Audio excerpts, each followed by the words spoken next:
Yo, Source Gang in the building, 7 Gang, Source Gang over everything. You know how we rock it, man. Today, we got a good show, you know what I'm saying, by my brother King Self, Mr. They say that it's Israeli, but they ain't Israeli. That's my nigga, man. He holding it down. So he came up with a great topic for this morning, man. Great topic for the people that's out there on the airwaves and on the internet, on Facebook or whatnot. Let's follow the source. You know what I'm saying? White mindset from a black perspective. Him and James were having a great conversation, and I, wanted them to bring it to the channel. And my brother wanted to go ahead and do his show. So I'm gonna let them rock. But first, before we get into it, we're gonna hit this intro. Let's get it. I'm gonna have to say this, and I know Kansu does not want me to do this. You're not even worth discussing these matters with. Little motherfucker gonna try to rob me. Well, I'm gonna show you how we do it up here in Vegas, you know. I wasn't trying to rob. Shut up! Why I bust a cap up in you. Now who sent you? So what's up? We standing tall in your short stuff. Yes. Our nuts is the bullshit that you dressed up. Address us on scholarship, homie, knowing you messed up. So fess up, you look for the best, knowing that that's us. So what's up? We standing tall in your short stuff. Yes. Our nuts is the bullshit that you dressed up. Address us on scholarship, homie, knowing you messed up. So fess up, you look for the best, knowing that that's us. Sword clown, know that it's over like it's the fourth down. We the source now. Hear a big bang with tanks on ground. More than the scrimmage, yeah, we forcing the sin, yeah, we pushing no limit. Leave the fight with no blemish. You the hometown, but you not receiving no privilege. We gon' do you bad, rape, rob, and pillage. But we nothing like the white man. I can see that you a big fan. Every time we go live, I see you in the damn stands. Watching and plotting, I see that you stalking a bit. Yes. You laughing at people, they seeing you taking Here's the definition of plagiarism. The practice of taking someone else's work or ideas and passing them off as Crazy one's ass nigga, we the source, yeah, we cite source. Spitting hot flames more hotter than hot sauce. For real? Germy ass nigga, I'm grabbing the lights off. Yeah. Me and my amigos, we kill it and take off. So wake the hell up, the source of what validators. When you looking at the source, we know that we elevated. Our ancestors' writings, we work to commemorate it. Now you fully understand why the source is so motivated.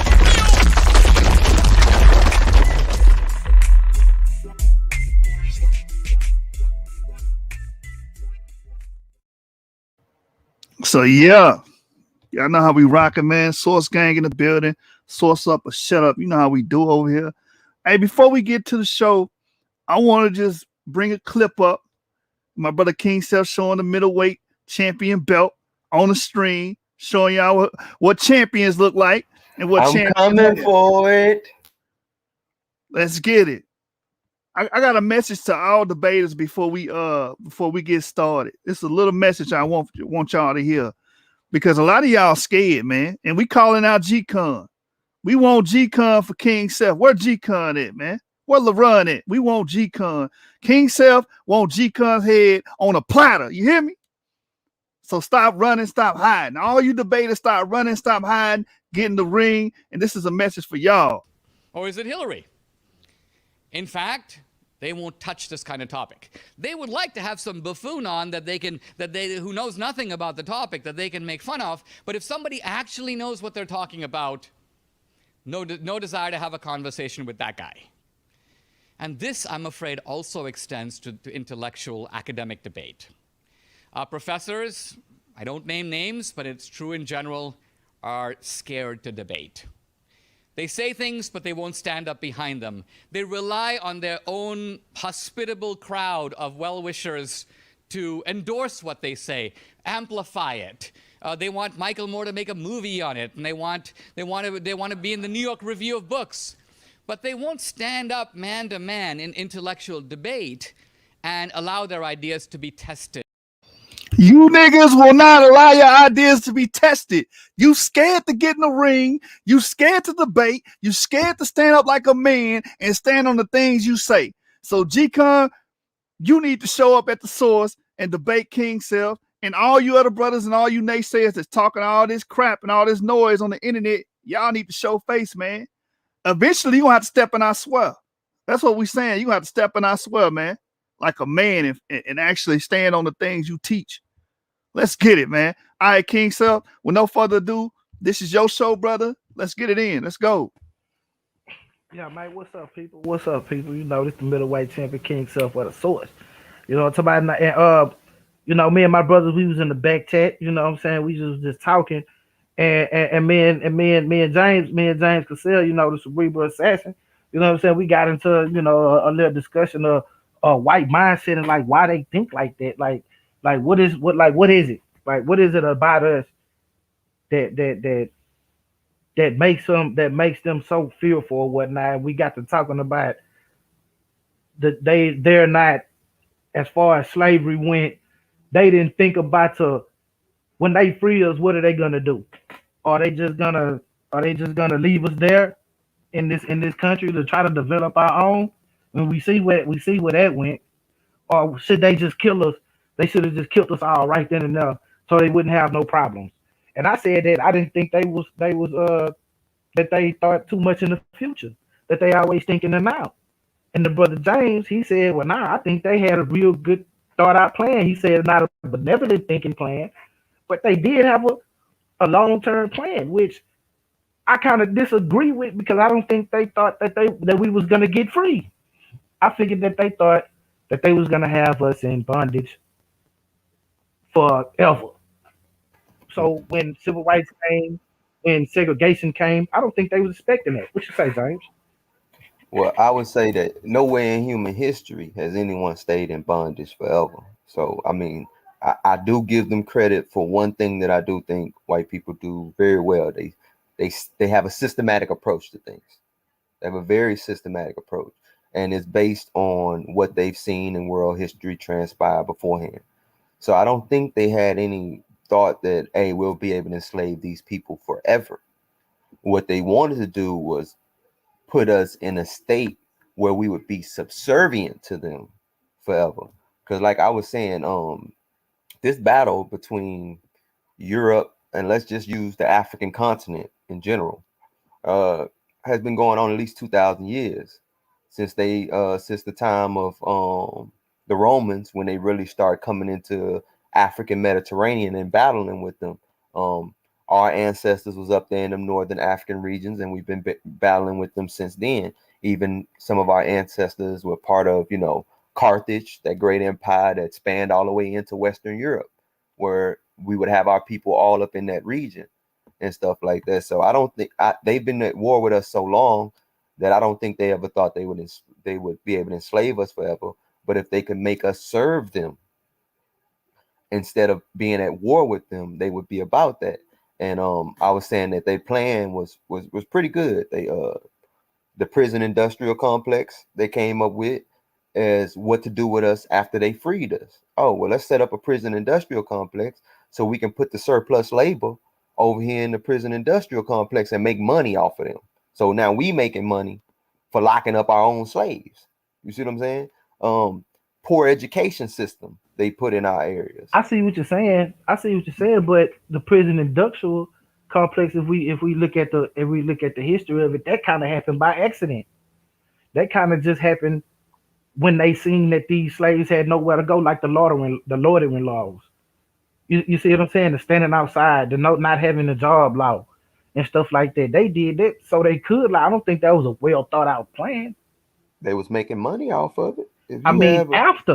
After that came with the convict release program that they had.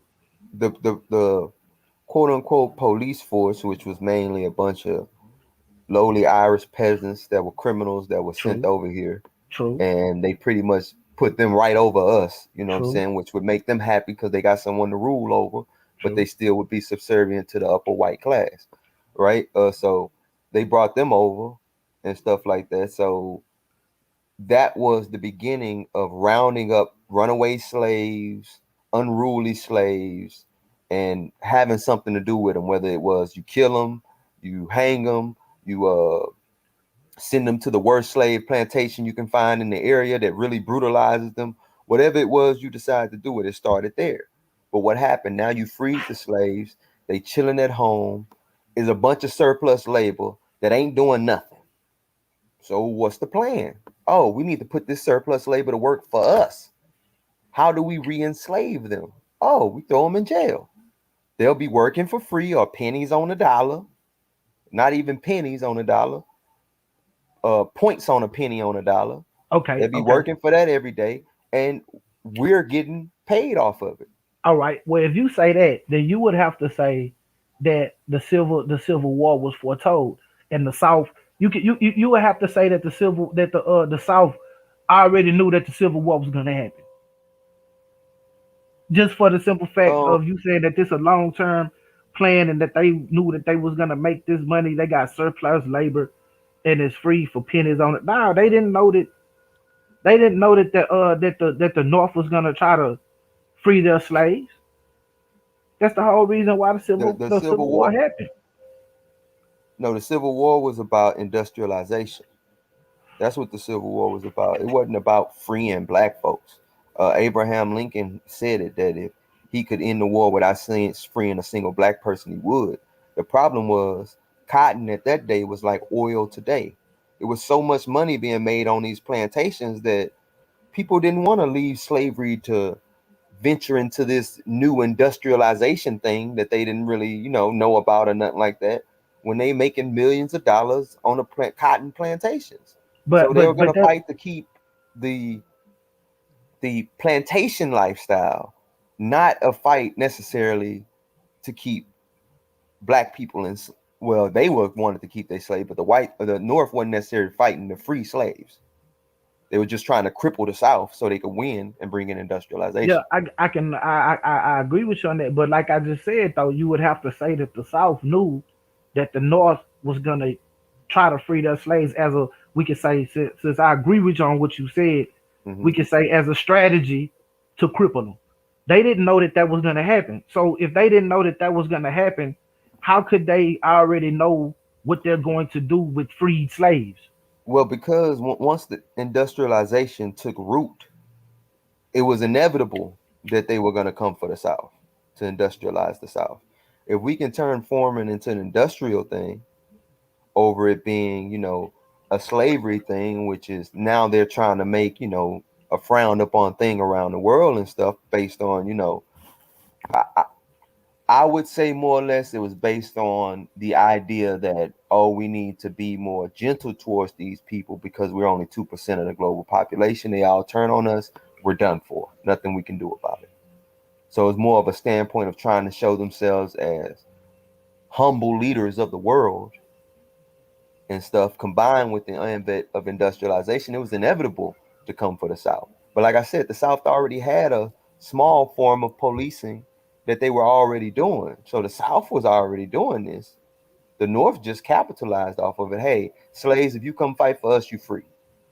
Hey, we'll give you jobs up here in North, which is how Chicago, Detroit, all them Indianapolis, places like that became a big black population hubs because people from the South fled up there in order to get into these factories and stuff like that.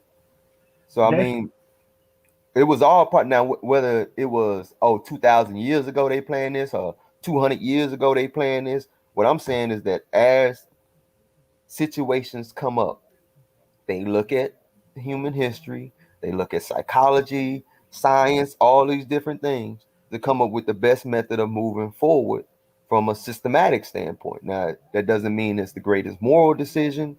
It doesn't mean, it's the most humane decision or anything like that. It's just the best systematic system moving forward to get done what they want to get done, which is global domination. well me, I agree. I'm gonna say I agree with probably about 90% of everything that you said. The only thing that I don't agree with is that it was planned because I think they made their laws and they made the law of this land based on spur of the moment when just straight up fear, just based on what they was doing. Like the reason why they didn't want us to read, the reason why they didn't want us to Mhm. read and they made that against the law for a slave to do that is based on fear. The reason why they cut us off from the language, from But fear of our what from though? the fear of us rising up, just fear, period. But what would that be based? That was saying, but what would that be based on? Why would they fear that once slaves start to read and things like that, that they would want to rise up? Why would they fear? Wouldn't that be based on past human history? I mean, Rome's had slaves for thousands of years at this point. They know pretty well how the slave mindset, and they've been freeing these slaves over time, getting them to capitulate to Roman ways and freeing them for thousands of years at this point. They have a well systematic way of approaching slavery. But see, that's what I'm saying. I don't think that 16th or 15th generation of Caucasians even thought that far to even think about that. That's what I'm saying. That's my whole point. Is that they're not looking at the future part of it. They're looking at the right now. What can I get out of this right now? What can I do to stop my slaves from rising up or even thinking about rising up right now? Why would they give us a religion and read certain parts out of the scriptures of this religion, out of the documents and manuscripts of this religion to make us docile? But Why? I Out of fear. I hear you. But I would say also they saw it work for ancient Rome. Ancient Rome was against Christianity in the beginning, but they didn't suppress you with your thoughts and your belief. But they were against it in the beginning, but because it grasped the mind of the people so much, they end up using it as a military tool. You see what I'm saying? Yes, it does make the people docile, but it's a military tool that had been used for thousands of years since Constantine at that point. That's why I said it may look spur of the moment, and maybe they are grabbing things, but it's all based on past events in their history. How Rome approached slaves. What about when they had because they've had Africans in slavery in Rome before. That ain't nothing new. So this type of thinking, the way you making it sound is hereditary. Like they ain't got no choice but to think like this. Yeah. I mean, you got to think about it. They come, like, I think that a lot of things are passed down from our ancestors, are genetically encoded in us. If you're a hunter and gatherer carrying Neanderthal DNA, which is hunters and gatherers, and we look at Neanderthals, these were people who were cannibalistic, very territorial, very aggressive. You know, once you combine that with the mind frame of a human, a full human being who thinks about things complexly, thinks towards the future and things like that, you get a mindset that wants to conquer. That's just what you get. I can understand, but we all know a Neanderthal thinks for only that day. I got you, but when you add humanity, because they're only 3% Neanderthal. Yeah. You see what I'm saying? So they 97% human. So they forward thinking as well, but they have that underlying Neanderthal type instinct in their genetic code, which makes them want to conquer.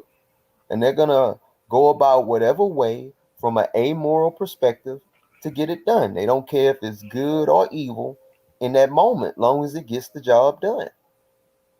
And I think that's how they move throughout history to build the empire which they build today. Because you don't conquer the world on spur of the moment thinking.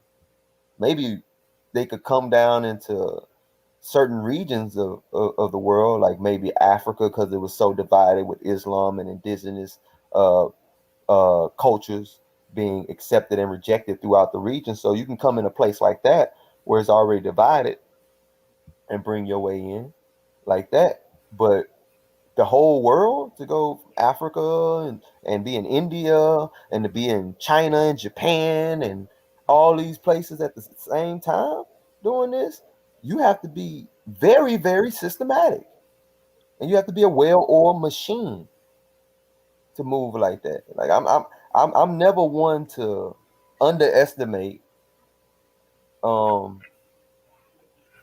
another competing group. Let me put it that way. Another competing group, because whether people realize it or not, this planet is about different groups competing against one another to be number one. Europe is number one right now. Guess who's coming up on their butt right now? China. They're competing to be number one. That's what people do. That's what groups do. That's what men do by nature. They compete. So, but their way of competing would be different from ours, from our pastoralist background, our agricultural background. Why? Because we didn't have to scavenge and stuff like that for the food we got. We grew our food during the proper season. we gathered our food during the proper season, and we would worry about more things like building, Yeah, that's what stratifying society, giving them different types of jobs. yeah, that's what Dr. Ben would lecture on too. He would say the African we had more time to sit and think Yeah, because we had abundance of food. We didn't have to scavenge from day to day and try to steal from each other and all that. We laid on the food. We had the food. All you gotta do reach up and just grab the food. yeah, you Like got you got it's pretty there. much tropical forests is there, and then you have, like I said, agriculture and pastoralism So that our so ancestors practiced. so based on your theory that you would say the Caucasian thinks the way they think just based on their natural their ancestral ways Yeah, of yeah, yeah. survival. It's So you said biologically that's ingrained in them. so basically they still living like Neanderthals to this day. I mean, I'm not saying they living like Neanderthals. I mean, like I said, they 97% human. I'm saying the underlying Neanderthal admixture makes them, I believe, more aggressive, and it makes them more adapt to a hunter and gatherer's mindset. Okay, let me I ask have you to this go then. out and get what I want. That's why they all outside of Europe. Okay, let me ask you this then. If that's the case, and we know black people, we're intelligent. Mhm. I mean, we can see this. We got enough history to see the way that these types of people think, the way that these people think. Why do you believe that black people sit back and we allow it to happen, or we sit back and let it happen instead of countering it, At the or time or right now? At the time when slavery took just place or right now? I mean, well, I know at the time of it took place, we already know about that. I mean, everybody Okay. that's most likely listening to our voice know that, but I'm saying from just a synopsis of from then till now, if we the millennials, me, you, and the Scholastic Bully and Jesu, if we right now the current era, we can look through history and see that these people don't have a stable mind of thinking. We already know the way that they think. Why do you think that we continue to allow the things that they do affect us in the way that we live? I don't think it's necessarily allowing. It's power is power, though. At the end of the day, when you have people with nuclear missiles, and at the time, I mean, when slavery kicked off, a gun would be akin to one. You know what I'm saying? A nuclear missile, because you coming out there with guns and people got spears and stuff. I'm sorry, they gonna get a few of you, but you gonna kill a bunch of them, and that's just the way the thing go. They had uh, guns and stuff, which is what helped them to conquer the world. They had the military might to do it. Now, today is just like I said, they got nuclear weapons. It has to be a much slower, more sophisticated process that Okay, power. some Okay, people power. just want to live a simple life. You know what I'm saying? And they're Okay, not you say really power. ready for that. All Yeah. right. Okay, power. Now I can understand that and I can agree with that. I can say the power. Yeah. Okay, they got the power. Now, based on what we had said earlier about the Christian thing, now I'm not making this about anybody's belief, but I gotta Hmm. go there with you, James. I got to. Yeah. Why would the Most High allow these people to get so ahead and so above with their type of thinking Hmm. and the way that they live above His chosen people to Hmm. where we can't even fight back? And then Because and then it's the hold on, and that's gonna be the only question about what I'm saying, that type of question I got. oh, no problem, no problem. From my standpoint and my views, it's because my ancestors made a covenant and agreement with this being that we call God, and they agreed to live a certain way, and as long as they lived that certain way, God would make them the greatest people on the earth. But if they didn't live that certain way, God would make them the lowest people on the earth, which means things reverse. So I believe that's why He allowed it to take place. And He also gave a prophecy of things that would take place before He put His chosen people back in their rightful place. I think we're coming to the end of that time.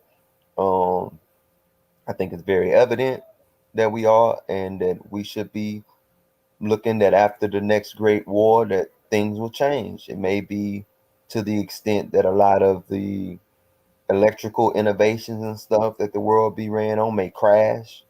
Um, anything, you know what I'm saying? A lot of people believe that the sky will crack open. I won't say crack open, but that, beings from outside of this universe, what we call angels and stuff, will come down and fight with them. I'm kind of open on that.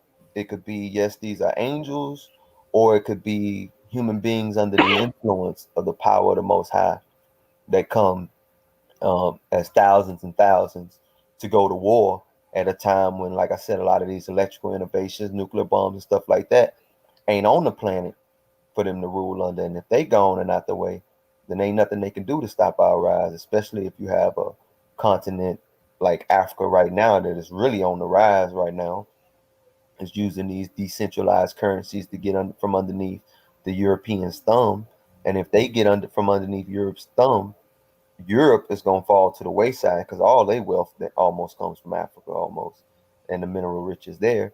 And then other people are going to move in, which is, again, going to cause a world war, which could end up wiping out all of, like I said, these nuclear airheads, these electronics, because someone shoot a nuke up into the atmosphere, satellites coming down, bro. Yeah, man. Hey, you know what? I don't want to sidetrack or sidebar off of what we was talking about. Man, I've been looking on Facebook and on the internet, man. Everybody going crazy about this cryptocurrency, man. So I've been, me and you've been talking about it in the back chat, and you've been invested in it and whatnot. You know what I mean? You probably can tell me more than what anybody else can tell the people.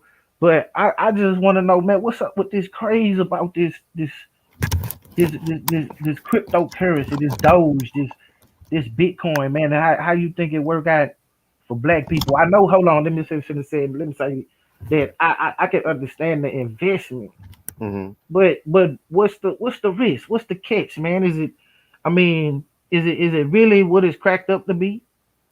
Well, I would say just the concept of the blockchain, which Bitcoin brought up. I would say it's like, think about Internet 2.0, just a much faster version of the internet. That's what the baseline of it brings out, on top of it being a virtual currency, which is decentralized. So there's no government controlling it. There's nobody who can overinflate the currency, at will. There's a set number of Bitcoin it's going to be. That's what it's going to be. And the value is the underlying network that it has and its ability to exchange. So what happens is you have Bitcoin, which was pretty much the first of its kind. What Doge was just somebody copied Bitcoin to a T, and they just put the Shiba Inu dog on it as pretty much a meme coin. The thing was, Elon Musk grabbed hold of the meme coin, and he's gonna fund all of SpaceX spaceship that's supposed to go to Mars. He's going to fund all of it using Dogecoin. He's really big on, except because the difference between Dogecoin and Bitcoin is there's a set number of Bitcoin, but Dogecoin is mathematical infinite, which means possibly unending. Doesn't mean it's not a set number. All right, hold on. I got a question. Now, you say Elon Musk, he going to be investing all these people, and I know a lot of black people put their money in on this Dogecoin, man. People, I'm talking about Facebook and all this here, they was going crazy about it, right? Yeah. And so if Elon Musk, he building spaceships to go to Mars and all this stuff here, and black people is investing in it, do you think it's going to end up being the black people on this ship? It ain't about literally the ship. It ain't about the ship. It's about the fact that the more people who buy it, hold it, use it, exchange with it, the more valuable the coin becomes over time. That's what it's mainly about. Doge is not something you're looking at that, or at least at the moment. They are supposed to be bringing smart applications to it. Smart applications is pretty much this. You put a contract in the computer. Soon as the terms are met for the contract, it executes with no middleman. You don't need nobody to come in, press a button to make it execute. It executes automatically. So you can set up contracts with different people that y'all gonna do a business. Once it's paid out in crypto. It automatically, bam, dispersed to everybody what the amount they're supposed to get no argument, no nothing. You know, nobody can switch it up, nothing like that. It is what it is. They're bringing that to the platform now. But the one that I think is real big for black folks, and it's one I'm heavily invested in. I'm staking like 500 of them right now. Yourself, you right Myself. now invested in right in Yeah, this right I'm now. invested in. I'm staking 500. Hold up, let me pull it up right here, and I'm gonna share my screen real quick. Uh-oh. That's what I'm talking about, black folks investing, man. Yeah, give us the game. But I bet you some people ain't gonna listen though.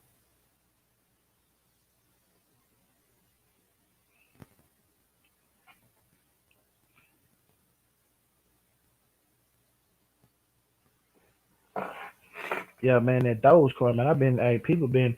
I'm just scared. I put my money in, man. Hey, as soon as I put my money in, it just tank, and I'm in the negative. I owe somebody else. That's what I'm scared.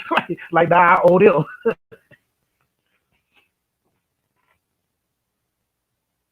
Yeah, I see. Your mic on mute. It's 503.9680688 ADA in here. Right now, the price dropping. When I bought them, it was like 109 when I bought most of them.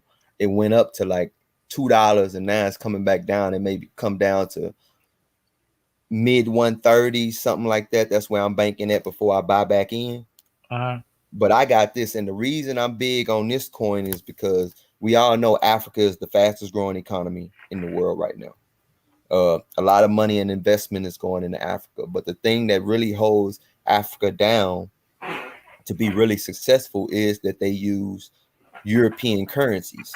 You know, all the Francophone states use franc. You know, all of British colonies they use. Yeah, they using all the stuff like that. So, but what this is a decentralized finance currency. So, like, if they was to use this as a currency, the whole yoke of Europe, holding over their head vanishes and disappears. And now they can earn the money there in that region. And it's not going to be easy for Europe to come in there and trying to cause wars and stuff like that. Not that I'm saying this is a great thing that is going on, but China's in the region right now. And China got a lot of investment in there, and they the number 2 superpower in the world right now. So to come against them militarily would be like going to war with China pretty much. So they kind of have some room to make this move happen. So basically what you said is it's a good idea for black people to start investing in this cryptocurrency. In Cardano specifically. The ADA Cardano. Right now it's under $2. I think in 4 to 5 years, you could be looking at a $400-$500 coin, maybe even $1,000. It was created by the co-founder of Ethereum, which is right now between $25,000 and $3,000 a coin. And I had 10 of them back when they was like $7 a coin. Like I said, I sold them when they was like 300, thinking I made a killing. But now they was up by 3,000 last month a coin. One more sidebar question for you, and it's the last sidebar question before we go back to the mindset of the Caucasian. Do you think cryptocurrency will replace paper money? Yeah, I think it's inevitable. Because transactions are cheaper. Like it's one called XRP Ripple, right? This one's gonna be started to be used by banks to do transaction across the globe. Now, you remember you used to wire something, it could take anywhere from, depending on your bank, 2 to 10 days to get some money wired, depending on how much it is. This cryptocurrency Ripple does the same thing, but it does it in seconds and way cheaper. You know what I'm saying? It used to be $400-$500 if you want to send some real money across the globe. Now you can do that for cents. You see what I'm saying? For a couple of cents. So it's going to make money exchange faster. It's going to make business faster. Like I said, the underlying blockchain is going to be the next level of the internet. Cash App make it faster. I can use my Cash App. Yeah, but Cash App charge you, like say you want to pull your money out, or say you want to, well, I guess it depends, huh? I mean, you can say it, but everybody ain't going to have Cash App, and Cash App don't make you richer over time. You having that cryptocurrency, the more people use it, it goes up in value. Like I said, something that was $7 when I bought it about 5 years ago, $3,000 right now. So it's gained. That's what 3,500%, something like that. All right, now see, watch this. Now see, King Self, the way King Self think, and this goes back to the mindset of the Caucasian. What we were saying is that I wonder if everybody I don't know if everybody familiar with what De Beers did in Africa with diamonds. Come to and let me, and you know what I'm saying. One of y'all can interject and let me know if I'm wrong and correct me if I'm wrong. Okay. Now, what De Beers did, he had diamond mines in Africa, and he had a whole bunch of diamonds. And what he did was he hoarded these diamonds, came back to America, and actually created a monopoly over diamonds. He put so much advertising on diamonds and raised the price of diamonds. He made diamonds what they are now and how much the price is now by hoarding them. Yeah, the And so advertising, all that. Yeah. Yeah, so with the K's, what it was, the anniversary diamonds, wedding diamonds, all that type of stuff. The greatest gift to give a woman is a diamond. So dudes blowing money on diamonds now. Yeah, so he the one that did that. So my thing is, it goes back to the mindset. If De Beers started back with the diamonds, to me the diamonds is the same thing as the cryptocurrency. So if the cryptocurrency is like the diamonds to me, why can't one of them, the mindset of them do that, be the same way as the Beers? You can do that with anything. The question is, how many people can you trick? That's the game. And when you have that type of mindset and that type of game, it's how many they can trick. Like now, I put up a Facebook post earlier today about cryptocurrency, telling people, don't just run and sell your stuff right now. Because what's happening is institutions are getting involved, right? So say you have a collection of people who are some of the highest holders in Bitcoin, for instance, because if Bitcoin dropped, the whole market dropped. It's gonna ride with Bitcoin. So say they say, oh, well, we got these hedge funds for our kids that's now talking about investing in Bitcoin.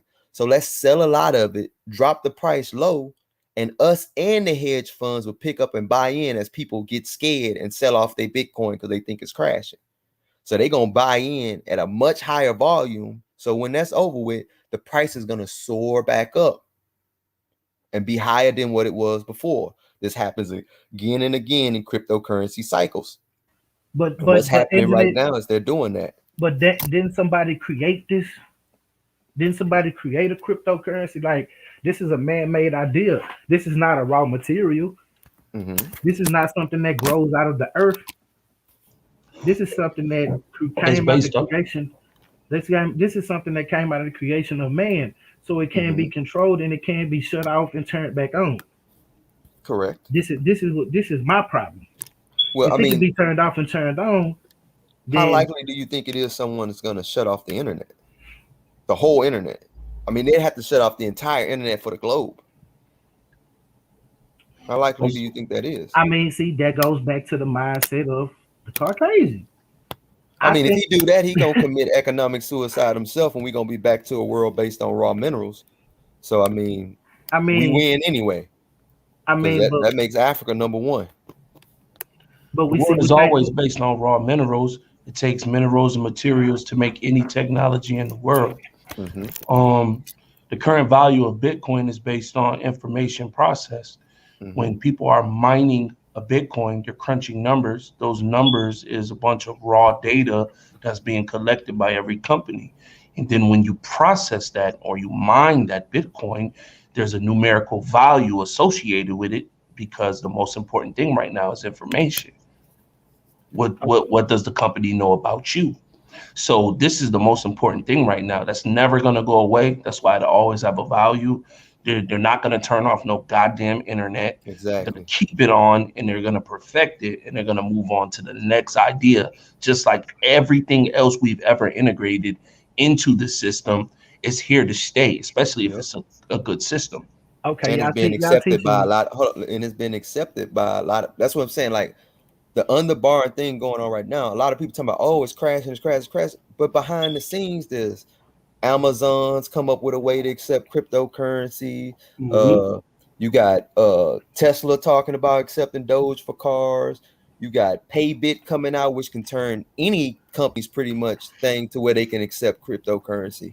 They're actually integrating it into society for daily use and value. Exactly. Okay, So okay, here okay. and here's how you can. That's how the let me help you, bro. Like that's how the value of coins are determined anyway, by the people who are already accepting them for purchase. You can spend Bitcoin damn near anywhere. That's why it's the leader. Ethereum, all these other different coins, there's places and spaces to where these are actually redeemable and spendable. Period. And as long as that's happening, it's going to continue to happen. Now, when we talk about these crashes, that's nothing more than people pulling profit who are initial investors. Period. Exactly. And then Yeah. once they pull out and the value goes down, this is either a buying opportunity for people who know, and for others, it is a panic, and they go with the market and they sell off, not understanding that you're pushing it back into the buy zone of the banks who control every market you can even think of. And yeah, Okay, let me yeah. add this one more thing, King Sel, because I'm just giving an real world example. All right, Like go for ahead. instance, me in my Robinhood account, I initially bought 166 Doge in there when it was like 27 cents or something like that. But with the crashes that recently happened, because I sell at the top, because I've learned how to read the graphs and see when it's about to fall, I've been buying and selling over the last 2 weeks, and I've accumulated over 570 different Dogecoin without adding another penny into it. You see what I'm saying? So if you know how to play these highs and lows that's coming out, you can actually be earning the whole time. Because guess what? When it go back up, I got 3 times as much Doge as I had starting out. Another example. Yeah. Hold on. Let me say this. You y'all teaching me something. I'm not lying, but you know, I'm really inquisitive, and I'm very curious, and I got a lot of questions. So if y'all gotta bear with me for a minute. Sometimes, you know what I'm saying. So if I got a 2-part question, I think that why I'm kind of afraid of it is because, like, when I look at the stock market and I see things, and I look at the Wall Street Journal, and I go to the paper where they got all the stocks and stuff like that. The numbers and the way that they do the numbers is very tricky. Like I know you brothers is intelligent and y'all into it, because I'm hearing James and I'm hearing y'all go. So it seems like y'all know what y'all doing. And I believe that, do y'all think that a lot of black people really don't get into it because they scared of the numbers and they scared of the arithmetic of doing it? And this is the other part of the question. If it's like, y'all, the way y'all saying it, it sounds good, but do y'all think it could be sabotaged any type of way? Anything can be sabotaged. Let's just deal with that first and foremost. There's plenty of companies that lie on their sheets, that fudge numbers in order to keep shareholders at bay. However, all illegal, and when those things happen, they get sued. Why do people not get involved? To be honest with you, there's an agenda not to make people aware of this, or to make them think that it's even of concern. Mm-hmm. So we just have people not engaging. Here's a good thing about Robinhood. The brother James Cassell, he can vouch for this. When you make money, they're not asking you, "Hey, are you a Hebrew? Are you an American? Are you do you do?" Nigga, they cash you out and they never ask you anything. Mm-hmm. That's a great myth that you cannot get involved. I don't know who be telling people this shit. I hear people say that, oh, but what about if the market crash and destroy forever? Like, if the market crash, nigga, the country's done for it. Nobody wants that. Like, and let me add this real quick, LV. The reason I really got, because with them printing all the money they print with all these stimulus things, the economy is gonna feel the brunt of that. This is also a hedge against inflation. You know what I'm saying? Because your dollar's gonna lose its value coming up real soon. They printed I think they're trying to do another 4 billion right now. So that's been almost $12 billion. I mean, not 12, I mean another 2 trillion. So it's been about $6 trillion, I think it's been about that they spent. Sooner or later, that's gotta come home to roast, and your dollar gonna go down. The housing market has been overinflated again. So it's likely that may come down as well. So if all that happens, guess what? That cryptocurrency ain't coming down. It's not. It's not going anywhere unless people pulling money. But even if they pull money, James, what about the math? Is the math hard? It's more about to read patterns those than numbers? math. It's more about patterns on the graph. Yeah, hold on. I'm gonna say this, y'all. Jashub added somebody else to the show. All I'm gonna do is ask y'all brothers to continue to keep it respectful like this and let each other talk. You know what I'm saying? Please don't over talk and just let each other talk, and we can all get our thoughts out. If y'all brothers don't mind, I'm mentioning y'all as friends. Let me say this real quick. Remember when we was in school and someone had to pay for lunch, they gave the person a quarter, and then how that transitioned into having a card or a 4-digit PIN. And then now we see how that's integrated into our adult lives. We all have debit cards, credit cards, and 4-digit PINs. Now you got all Apple Pay. put into all Apple Pay, all put into the school system at a very early age to desensitize you to what's coming next. So now we see that we're getting into a digital space. If you cannot see that digital currency is going to be the predominant medium of exchange in the future, then you're already missing out. Just like the Amazon or just like anything else. It's about your investment. A Microsoft, Apple. That's exactly what this is more like, because it's the next evolution of internet, bro. It's gonna take internet speeds to the next level. Like I ordered something called a helium miner that's gonna come here. And what it's pretty much doing is, instead of you having like AT&T with these huge towers, no, they send you can pay $450, or about $500 with tax, get you a miner sent to you that's going to spread out the signal for that network, that helium network, so that if anybody needs to use it, like for a phone call or something like that, which is where they're trying to go towards in the future, cell phone, stuff like that, they can ping it off of your signal and you get paid for it. These things up in the belt, in the 16 loop, where I plan on putting it, making almost anywhere from $1,000 to $2,000 a month. It just take you 3 to 4 months to get it, and you got to pay $500 for it. But they're making $1,000 to $2,000 a month, spreading the signal on the blockchain now. So this is going to be the next level of how people are going to be on their cell phones and stuff, using these machines to spread signal and paying people like me and you who can go out and buy these things to use your signal on the network. Bro, this is the next James, you're level. gonna have to Go ahead. You got to put me up.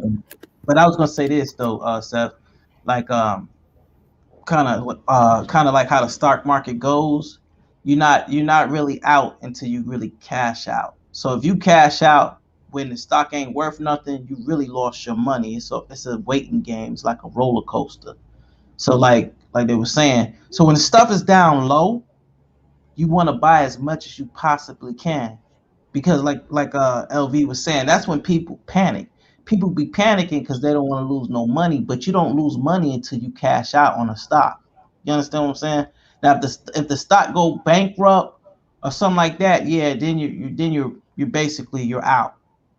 So when it's low, buy as much as you possibly can. You also have to know how the world is going. So you have to keep track with what direction the world is going. So like that the world is really starting to go into this cryptocurrency. So long as you're keeping up with technology and how this world is going, you know what I'm saying, that's how you invest. What I else? mean, look at the pandemic right now, right? For real. No contact. Everyone wants to be separated.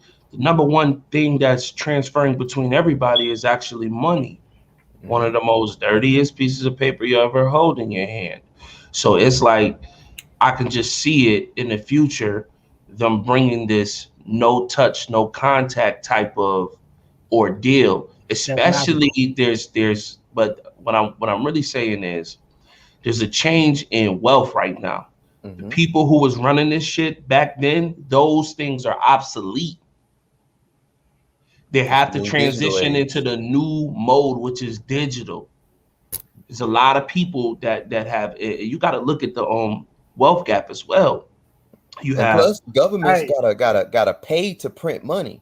It's gonna be cheaper for them to use like the USDT that they got now. That's tethered to what the US dollar would be. Exactly. And that's already on the market, and they giving you interest just to hold it right now. Exactly. Hey, you brothers going in, man. I'm not even lying, man. So like, okay, besides the cryptocurrency, man, what else you brothers got y'all hands into that y'all can give, you know what I'm saying, give a brother like me that's thirsty for some knowledge on how to make some money, man, and get my feet up and you know, get myself approved to be I can be on my own. You know what I'm saying? What So else y'all got? What else y'all got going on in y'all Well, lives, man? you know where I stand on the real estate tip. I think that's how you really build real Yeah, yeah, yeah. generational wealth. Oh yeah, we Well, see yeah, that LLC. yeah, y'all go one by one, man, and tell me what y'all that's got y'all hands in, man. Well, the brother hitting it.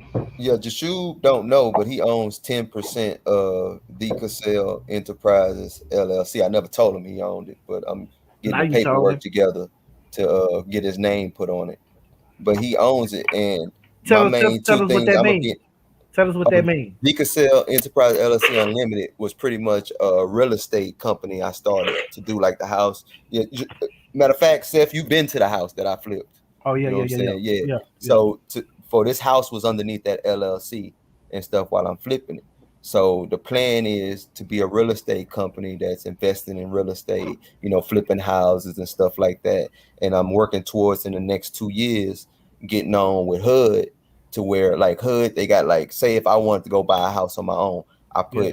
use a FHA loan, put 3.5% down on the house, boom, I can move into the house. But if you get a partnership with HUD for fixing up these houses, they'll give you the money. You know, you go buy a house to fix it up, they'll give you the money to do that, but you only put 3.5% down on that money. You fix it up, the house, and then long as you sell it to a low income person or you put it on housing or something like that, then bam, Yeah, you They tell us help good. you. and then They tell help us you Credit what's pay going the. alone. on. They Tell they us what's help you going pay the on right mortgage there. down. They help Yep, you pay the Tell mortgage us, down. hey, exactly. James, tell us what's going on right there in Third Ward as far as they calling it Midtown and stuff like that. That's why Yeah, you jumping on it because tell us what's happening on yeah. the They infrastructure pretty of Houston. much in the inside of Houston, because like a lot of people from the East Coast, West Coast, all these places that property value going up, it's harder to live. When they retire, they want to move down to the South, somewhere like Houston, Dallas, Austin, maybe Florida, somewhere like that, low property Atlanta. taxes. Yeah, places like that in the South, you know what I'm saying? They want to move down there, low property taxes and stuff like that. So what's happening is a lot of people coming from Cali and places like that, building townhomes all within the 610 loop in the Third Ward area. They were Big trying to pockets. Big pockets. really regentrify it, but what happened was the city came out and said, no, we're gonna turn it into a historically black district because it's been black since I was a kid. You know what I'm saying? Since matter of fact, my parents were kids. It's been all black up on the southeast side. Yeah, So they my made it a father's from historically Third Ward. black district. So a lot of black folks with money are investing in the Third Ward and stuff like that. So I'm trying to build up so I can get, you know, the lowest amount to go in on my investment possible with these 3.5% FHA loans and then generate money from there, you know, so we can do investments in bigger and upper scale properties. You know what I'm saying? 400-500, because down here 500,000, you in mansion range. You know what I'm saying? So 20 though, Yo, 500,000 is nothing. It's like What you my what bad. you I didn't mean to what you just. got going, LV? LV, what you got going over there? Where So you at, the man? brother touched on the real estate. So I have another company that I've created too. I haven't got the paperwork in, but it's selling vehicles. So the brother says James Cassell says something that's very, very serious right now. That the banks have been printing money. And with that, the interest rates have been low, but these are subject to change at any time. So banks are wary with giving lending to people. They're very strict right now in their criteria. So a lot of people are either fixing up their cars or they're buying their cars outright because it's hard to get the financing based on the crisis that's going on right now. So I started car company. It's called Fresh Start Motors. I had to change the name 2 different times, but it's called Fresh Start Motors. And what me and my brother are doing is we created this company.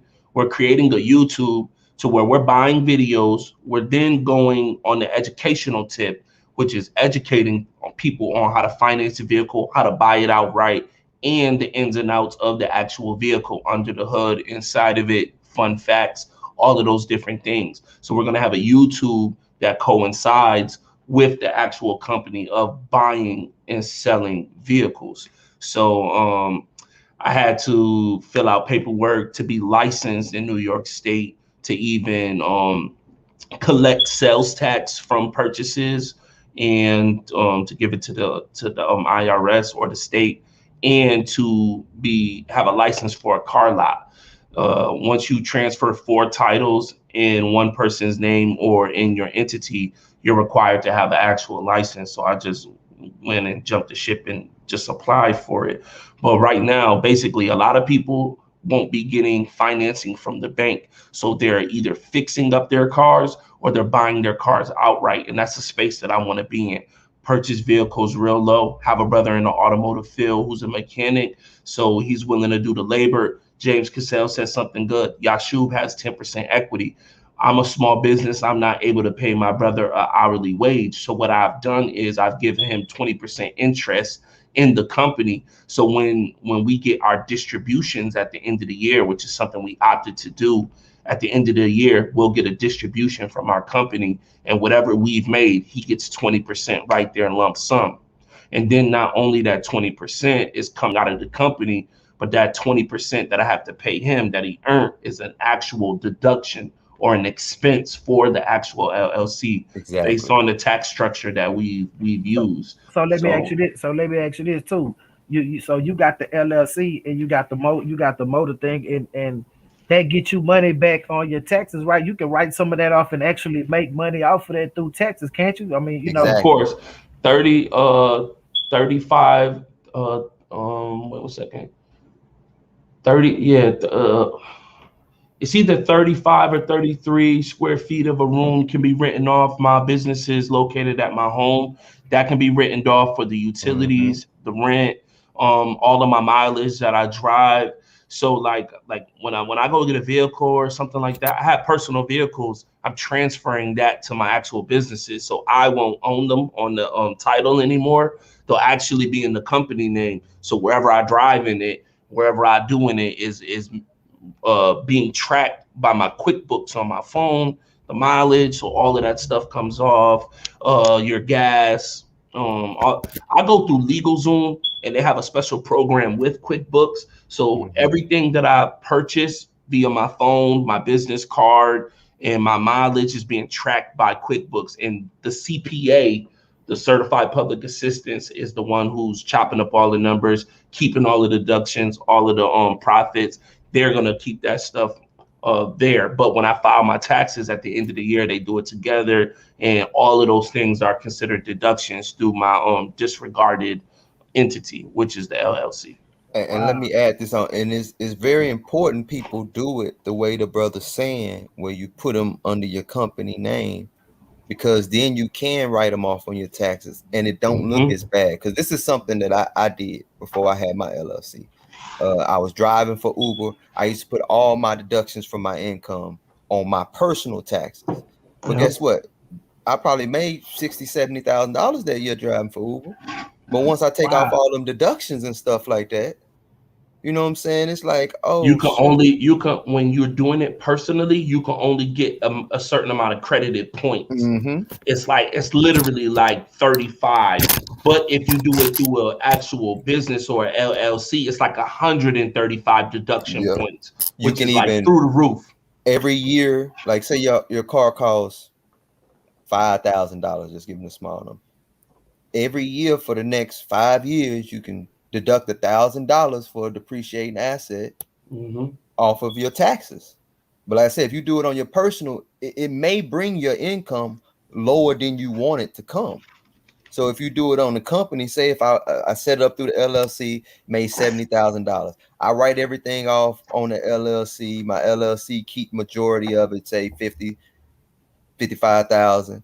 But then I write myself a check, you know what I'm saying, for $40,000 as my year salary or whatever. Or I write a distribution. That's what they call it, is a distribution. Well, now I do it kind of like salary, because you know you Well, I mean, That's the distribution. Yeah, salary. I hold guess, on. Hey, I hold guess on. either way. Yeah, that's why I said that. Hey, hold either on, way. y'all. Say that. I want the brother from the Yahweh War Machine, man. Wherever he from, man. What you got going on out there, man? Tell everybody what you how you flipping the script, man, and trying to get from up under the Caucasian thumb, because I'm still clocking in.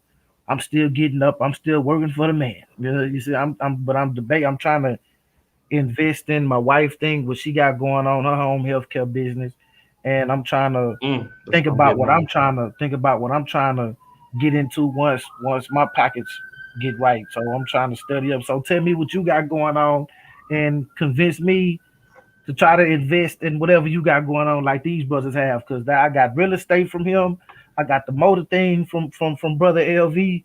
What you got going over there, brother? Is he still there? Yo, your wife with the health home care, that's gonna be some good money. Yeah. Some good money, because that's contracting directly with people's insurances. And then once you get the ability, because you have to take some classes from the state, once you get that certification, you can contract with people's insurance. And then once you have that ability to contract with people's insurance, then nurses will be able to work for you and get the competitive pay that they need. Yeah. She took all them tests and paid for them and everything, bro. We just, man, for like 3 tests, we paid $1,700 for her to take 3 tests online, bro. Trust me, man. But yeah, that stuff is real. There's a lot of money involved in there. It's the only thing about it is you're dealing with other people, so there's a big liability. So the liability insurance is crazy, but once again, the people's insurance is paying a big portion of that. Yeah. Hey, can I say something real quick? James. Is that the brother Yahweh? No, this your Hukana. Oh, okay, yeah, man. We've been looking for you, man. I was telling you, we've been waiting on you to come back, man. What you got going? Where you from, and what you got going on out there? Oh yeah, I'm in Atlanta, man. I'm not Atlanta, but in Athens. I used to do some investing. Like when my father passed away, I took the stock and I invested in some mutual funds. So that's why I was telling you about, saying when it get low, go ahead and buy. I haven't been investing again in a minute. But one of the reasons I jumped on is because James had said something about helium, and I want to get that information because that's probably something I wouldn't mind doing if you only pay $500 and people could use your signal and you get money from that. And then he said something about a coin too, because I want to get back. I really want to start back and getting back and investing. See, I was young. I couldn't control myself. I had to have my money now. You know what I'm saying? I kept touching my mutual funds or messing with my 401k. Hold on, man. Nah, not you, man. You from the Yahweh War Machine. You didn't have no discipline, sir. 80% of people. Listen, yo. I was like 20-something years old in the military. You ain't get no money in the military. You know what I'm saying? Like, yo, 80% of people were with you on that, bro. My dad passed away when I was in the military. Left me like 30 grand. I think I blew that in like 2-3 months. It took about 5 years for me to blow mine. I had like 50,000. I had like cars and stuff like that. I'm just saying, like, here's a fun fact. Here's a fun fact, man. 80% of people dip into their 401k before 34. And when the earlier you touch it, the harder the hits are because of the multipliers on that, and you have to pay it back. Plus some, depending on who you're dealing with, what type of structure you have. So most people are touching it. That's the thing. And we kind of live lifestyles that's beyond our means, to the point to where when we get an increase, we have to touch it in order to sustain things. And then if you're in that type of financial situation, you have to be real with yourself and scale back so you can have money for investment. And that's and it's the truth. And sometimes So let me ask all y'all this as one. Y'all can answer one by one, and tell me what y'all think. So y'all think that more black people need more financial literacy, or do you think we need more financial discipline, or do we need both? We need both. And we need one of y'all and one by one y'all explain why y'all think so. Well, I would say that we need a lot of financial literacy, because that's the reason why we don't know about things like cryptocurrencies, mutual funds, don't know much about the stock market and stuff like that, because we don't grow up hearing about this. So are like we a lot missing of other out? people So do. James, are we missing out as a group of Of people? course. Imagine if as a group we would have invested in Microsoft when it first got off the ground. Facts, big Imagine facts. as a group we would have invested in Google or one of these things. We wouldn't be at the bottom of the economic ladder here in America today. And just to add on to what James Casella is saying, when we talk about financial literacy, you can be financially smart, but when you get a piece of paper in your face, you don't know how to read it. That's the problem when we talk about literacy, literacy. When you get that piece of paper in your face and it start talking to you in decimals and financial words, can you comprehend what this is saying? The number one plight in the Black community when it comes to our athletes, entertainers, musicians is what? Bad contracts. And they might be money LV, savvy, but they LV, can't read that paper in front of them. You LV, gotta get what your about- literacy up. How important is financial discipline? It's most important. You can have $100,000 a month and still live check to check without discipline. So you have to come up with some type of debt to income ratio for yourself. How much money am I getting in? How much money has to go out? And this is outside of your reoccurring expenses, the things that's not going to change. Your rent, you have to pay that. Your cell phone bill, your utilities, your car payments. In America, the average car payment is $500. How is that when the average American can't even afford an emergency $500 expense? Niggas is riding around in cars that they can't even afford. It looks good though. Them niggas look nice. Go ahead. Yeah, you the look good. ladies love it. But you know what I'm saying? but when Matic drops back down to 60 cents, you can't buy in. You get what I'm saying? Or you Hey, or when like That was a y'all big know one what I'm this one talking about. around. That Matic was a big one. The last crash that just happened in the crypto market, nigga, I made so much money, bro. I'm not even thinking about looking for a job. Yeah. Wow. I'm trying to buy cars and properties and shit, all because you could spot value. You got to be able to spot value, but you ain't even gonna be able to. Even if you could spot it, it means nothing if you have no discipline. Yeah, you need both, man. Just imagine like how many of our Black musicians would have been so wealthy, but they didn't have the finance. I mean, they didn't have the literacy, like you're saying. They didn't know how to do the business. You know what I'm saying? Because music is one of the main ways we make money. You know what I'm saying? Far as like he was saying with the contracts, with our athletes. You know what I'm saying? You got to have that knowledge. We need the knowledge, but we also need the discipline. And, Okay, so why y'all mad at brother? Why y'all mad at brother Polite then? That's what brother Polite doing. No, When he he's getting paid. scamming. He's scamming. He's taking advantage of people, telling them misinformation and taking their money, and then misrepresenting himself online to be a part of businesses that he is that's not a different. part of. We don't want to sidetrack on that. Go ahead, you hooking. Go ahead, Well, y'all can go with your yeah, thing. like I was on the saying, sidebar. you need that discipline, man. Like honestly, you got to start being smart, because a lot of times, you know what I'm saying, when I was younger, I only thought about the now. It's like I didn't want to pay the price for the later.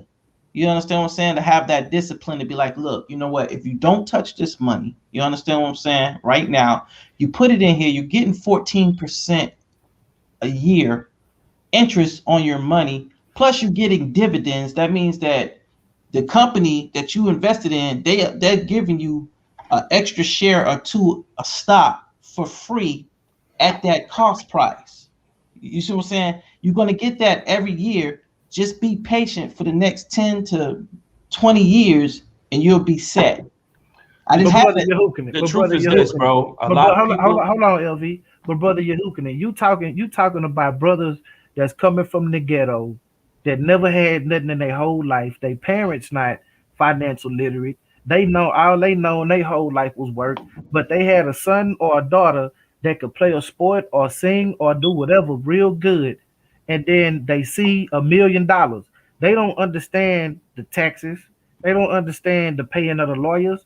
They don't understand why they got 300,000 when somebody said $1 million, because just for the simple fact of the tradition of these people. So how can Black people go into these neighborhoods and teach our people financial literacy. The internet. Yeah. Hold on. I would say this because some people are still old school, hands on. Like that's how I am. So I would say this. I think what we need to do is to set up workshops. You know what I'm saying? Financial people who have done the work, who has the results that people look for. Because our people look for results too. They're not just looking for somebody who knows about it and talking about it. They want to see people who actually applied it and it's actually worked for them. Those people who are really interested in the community and want to see the community do it. Like you, brother. Yeah, I want to go in there. Hello, LV. Hello, I'm almost done. Go in there and have workshops to where you're with your community, to where you're giving them hands-on, that you're actually dealing with them. Some people will watch the internet, true, but some won't. I yield. All right, this is the truth. I'm gonna bust a lot of people's bubble here.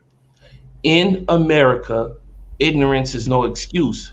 That's not my rule. That's what society shows you. Nobody cares because the truth is this. It's niggas not applying themselves. Everybody who I've ever spoken to and said, where is it? I jumped online and Googled it in their area. Every state, every county has some free type of financial literacy class. I promise you, it exists. Niggas don't look for it because it is not a concern to them. Why? And it won't be a concern because it's not what's promoted on the dominant media. That's why I'm saying the internet, the YouTubers and the streamers are taking over mainstream from their phones. So what I'm saying right now, so you saying right now, the young people and all us, we stuck on foolishness instead of what's good for us. What I'm saying is we need to take a young guy, put him in some nice shit, a nice car, and let him talk about financial literacy to the young folks with good information. We have to compete and make this information look good online. We need to pull resources, get one of these little niggas looking nice, sharp watch, chain, nice car, and have him talk real advice from a real perspective and just promote that, because there is no more excuse.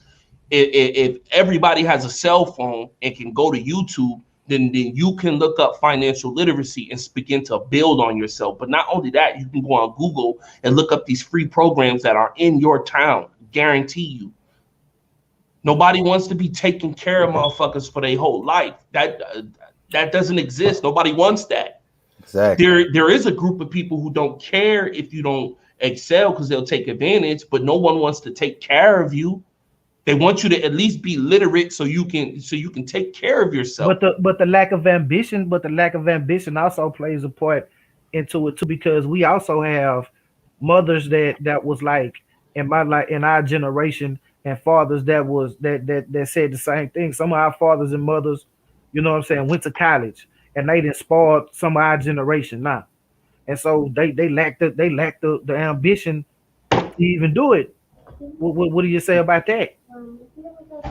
Well, give me 1 second, Tucker. Listen, if your parent discouraged you from excelling, I apologize. Yes, that happens. There's a lot of people who's scared of success, and they're even more scared of you taking things further. But once again, you come to an age to where you realize you're in control, and either you're going to be that generational change or not. Facts. I'm with LV on that, man. Ain't nothing else to add to that. Yeah, me neither. You know what I'm saying? You brothers, man, y'all brothers drop some. I'm talking about some big jewels, man. I mean, y'all taught me a lot. I'm not gonna lie, y'all taught me some stuff that I never knew about. You know what I'm saying? And I've been looking into it, and I've been trying to think about what I'm gonna do. You know, so I need to study up, and I'm gonna get some financial literacy books that you. But what kind of books and what kind of things y'all brothers recommend? Some literature that I can probably pick up or look up on, so I can try Think to Like a Millionaire. I always tell people to get that book. What's that book right there, LV? Wake Up and Smell the Real Estate. Wake Up and Smell the Real Estate. Flip Anything USA, Tom McKay. Very good read. Okay. Think Like a Millionaire. Okay. Hey, Rich Dad, Poor Dad is a good one too. Okay. Yeah, you brothers, you know what I'm saying, kind kind of opened up my eyes. But my thing is that some people think education not cool, and I know our generation, people like me and y'all, we always, we some fly cats. We try to make education look cool. You know what I'm saying? Like y'all was saying, put the man in some fly shit. You know what I'm saying? Put him on YouTube and speak that and talk that financial literacy stuff. I'm not a skeptic. I think it can happen. Yeah, and I always say a good book is, I ain't got it right here by my thing, but Think Like a Millionaire. Then I got this one right here I like. It's called The Millionaire Mindset. And then another one, The Millionaire Next Door. A lot of these talks about the mindset it takes to be an investor. How to think forward and not just think about the present moment. How necessary time management skills is. I mean, these books go in. They written by PhDs that did nothing but study the best in their field, in different fields, and took the general concepts that they all shared that helped them to be great in their field and shares them with you and tells you how to install them into your own life. 48 Laws of Power is great for learning how to deal with people. I haven't read this one, but I do want to read 50 of Law by 50 Cent. I haven't read it yet, but I do want to read that. And Rich Dad, Poor Dad. That one's good just to see the different mindsets between people who don't have the mindset to be wealthy, but to be a normal Joe, and people who have the mindset to be wealthy. Because he tells about how his real father, who was a blue collar, worker, went about doing things, and how his friend's father, who was a real wealthy businessman, went about doing things, and what he learned from both of them. And what you're going to learn in that book is that, he basically encouraged you to be a business owner. When he shows you like the people who really didn't go to college, because, the whole mindset was if you just, after high school, if you go to college and get you a good degree, that you'll be rich. And so he basically destroys that notion and just shows you how it's the business owners who are really, doing very, very well, and not all of them went to college. So, I mean, it's a very good book. But James, I got to get my bad. Hold on, James, I got to get with you, man. Like, I'm gonna hit you up probably on Facebook or something, man. We need to talk. I need your number, man, because I like I said on that helium thing or whatever. I need some info. I need your help if you don't mind, brother. Just inbox me and I'll let you know where to go to get it, and I'll send you a couple like YouTube videos and stuff like that talk about it, so you can get a concept of what's going on. But it's pretty much another cryptocurrency, but with this cryptocurrencies, they're sharing a network, pretty much like a cellular network or something like that people are using. And when they ping off your network, and when you validate that other people are using or sharing their signal, you get paid for it. And like I say, people are making anywhere from 1,000 to 2,000 within the 610 loop where I stay at. Like if I went to the southwest side, easy 2,000. Over here on the southeast side, if I put it in my sister high rise over there, I might make about 15 a month, something like that. Oh wow, that's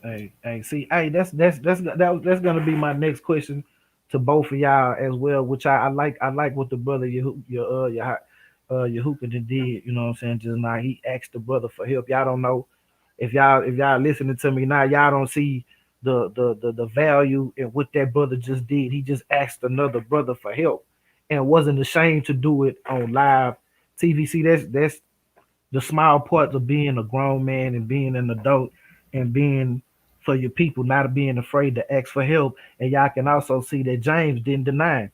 He didn't say, "Nah, I'm not gonna help you get this money or tell you what I'm doing." He say, "Inbox me, man, and I got you." Yeah, with no hesitation. So that's gonna be my next question to both of y'all. It's like, okay, now we got different brothers of different faith. Now I'm a follower, I'm a walker of my act. I don't believe in the Bible or anything like that, but I still deal with you brothers as grown adults and as my brothers. So we deal with each other cordially. We have great discussions and dialogues like we're doing now. You see what I'm saying? I'm part of the Source Debate League, which is, I got a lot of Hebrews around me. You see what I'm saying? So I'm always talking to y'all, and I'm learning to grow and be friends with y'all. So if y'all can do that and we can do that, what y'all have to say about different people in the camps that, well, I can't work with them because they believe this, and I can't work with them because they believe that, and such and such and such and such. So y'all say that black people should put their belief to the side and be able to work with somebody just because of the color of our skin, or should we put the belief first and go with the belief and X out the black person that we still under the same bondage with? Y'all know what I'm saying? Because I would say render unto Caesar what is Caesar's. When it comes to this money game, man, it ain't no religion there. You see what I'm saying? Like, you have to put your beliefs on the back burner. You don't go to the store. Like, I'm an Israelite. I don't only go to Israelite stores. Nah, I got the corner store over here. A Buddhist own this corner store. I don't never drop no little money or rub Buddha belly, but I go buy stuff when I need to buy stuff because I understand that's a need and their service and a need. So when it comes to this, we as a group, regardless of what we accept to be true or not, we all are in an economic struggle together. We are all in a struggle in a society in which we have been enslaved in together, in which they have pretty much re-engineered our minds to think like base beasts instead of the human beings that we are. So, I mean, we have to be willing to share with one another. We have to be willing to help a brother up, because in this investing world, trust me, there's enough money to go around for anybody who wants to get involved, because the everyday Joe ain't gonna want to do the extra work, because it's extra work. People have 40-hour weeks and they complaining about work. You're gonna have 60, 70, sometimes 80-hour weeks and can't complain, because who else you got to depend on but you? So you have to be able to help other brothers realize that there's enough out there to share with everybody. And if you come together as a unit and sit the religion on the back burner, then you should be able to grow together and become wealthy. And I've always taken the standpoint that my actions are going to show you that my religion is or what I believe is right. James, my book say I can't mess with you. My book say that I can't not like that. My book say that my God say he don't like you, so I can't. My book don't say that. My book ain't got nothing against my book say my book said that's what my book. Hold on real quick. I gotta get y'all having a beautiful conversation and great show, King Self. But can I put this nigga on blast real quick? It's been killing me. Oh. So I'm going back and forth with a member of your friends, Team Osiris. I said it with the H. And this is off topic, y'all. You're having a beautiful, beautiful synergy in the room. But this brother, James, is haplogroup A an African haplogroup? Yes, without a doubt. I mean H. My bad. I said H. No, it's European. If you follow the phylogenetic tree, you'll see it goes back to CF. This was mainly inhabited Europe after the last glacial maximum. All right. So I just want to show I'm sorry for breaking this up, but I just offered him to come on the show so we can discuss this. He said, I'm not jumping on the stream. You niggas is cowards, man. You want to make statements on social media and don't stand on it, bro. The hell wrong with y'all? They don't want to be questioned because they don't really, they know probably general knowledge about it. They ain't studied it. Me and you, we've been going back and forth about this right here at least for about 2-3 years now. Mm-hmm. Right. Now y'all see how the scholastic bully being the bully. He's hosting the show, beating up on people in the back chat, then get on the live and tell you that you suck. And get people to vouch for you saying that you suck. No. This is the source. This is the source, man. Hey, King Self, I asked a general question to James because this brother is arguing me down right now as we speak on Facebook about this. He's trying to make haplogroup H African, and the reason why he's doing it is because they found two mommies in ancient Egypt that were priests. They were priests. So he said, well, they actually African. No, they not. Yeah, man, stop. I guess he's gonna say all of those. All right, man. Y'all ain't we ain't finna get on him because he's a coward. He don't want to show his face, and we don't address. I had with one of their associates last night. You know what I'm saying? They didn't want to slap box with me on something, right? Now they're supposed to be a science person, right? And I noticed that they've been saying some crazy stuff, just like the second time. So I was like, look, I'm giving you citation on what I've researched. I'm researching and doing citation from the professionals. I'm like, if you want to get on here, come on up here, say what you got to say. Or I said, matter of fact, we can schedule a dialogue or a debate, because I haven't debated in a minute. I want to get this ring rust off. Nah, they didn't want to do it. But that's cool, you know what I'm saying? But you want to run your mouth from the chat, though. Right. Exactly. Everybody got kung fu fingers, is what I call it. You know what I'm saying? Hey, Jeremiah, this is the message I got for these cowards out here. I played it in the beginning. I'm going to play it again, bro. Check this out. Or is it Hillary? In fact, they won't touch this kind of topic. They would like to have some buffoon on who knows nothing about the topic that they can make fun of. But if somebody actually knows what they're talking about, no desire to have a conversation with that guy. And this, I'm afraid, also extends to intellectual academic debate. Professors, I don't name names, but it's true in general, are scared to debate. They say things, but they won't stand up behind them. They rely on their own hospitable crowd of well-wishers to endorse what they say, amplify it.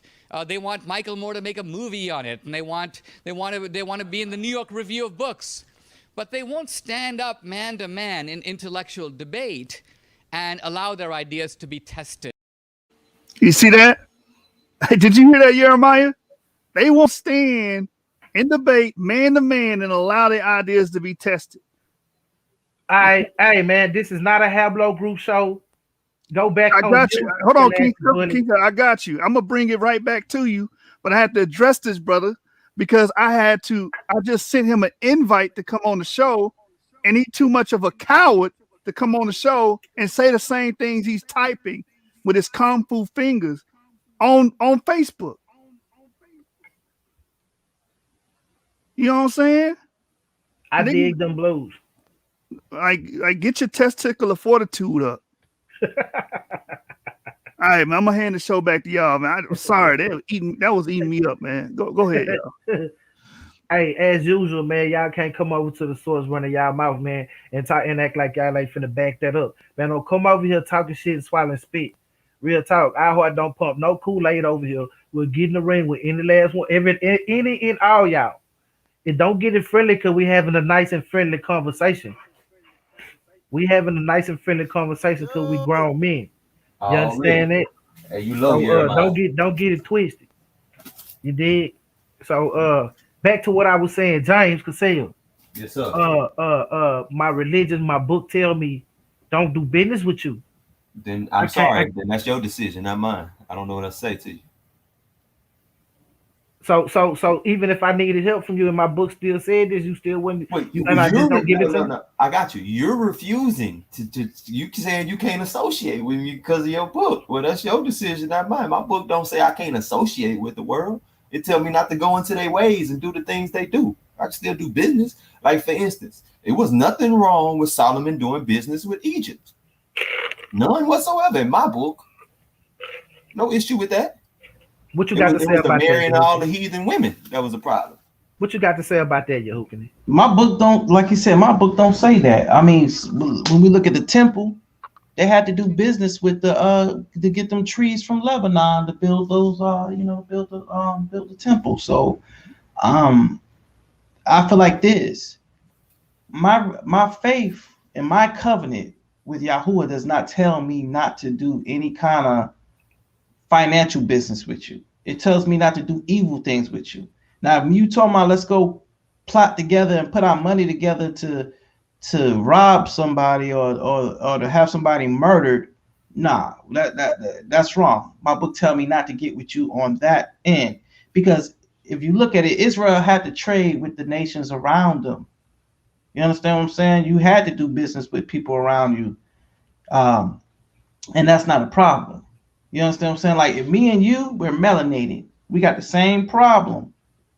America, white America fears our unity. So you saying race first? Well, yeah, far as our well-being, far as, you know what I'm saying, our continuing for our kids to live in the you know, to keep on sustaining in this world, yeah, race first. Now, my faith when I go home, that's my castle. I want everything Yahuwah's way there. You understand what I'm saying? When I want to teach my kids about Yahuwah, I want them to be about Yahuwah. But listen, listen, let me tell you something. I put race out the window. I put religion out the window every morning, Monday through Friday, when I go work my job. I don't know what my co-workers believe. Majority of the people I work around with are white. I don't know if they in the Klan or got Klan ideology. I don't know what they believe in. All I know is I get up, I go in there, I do my job. That way I can be able to take something home for my family. But you got a lot of brothers out there that's kind of ignorant to those facts and just head over heels, bent over heels with just being negative, want to hate on each other. I mean, I think this is a sickness and a disease within not just only the females, but also deep within the males. Self-worship. You right, Self. Like we crabs in the bucket. But you know what I'm saying? Because like I say, even though I don't believe what you brothers believe in, I still see y'all as brothers, and I don't understand why we can't sit down and I'm not even saying be friends. Just be cordial with each other, like y'all know how brothers got that universal head nod when we see each other, like we pass each other in Walmart, we what I'm saying, we raise our chin, what's up, bro?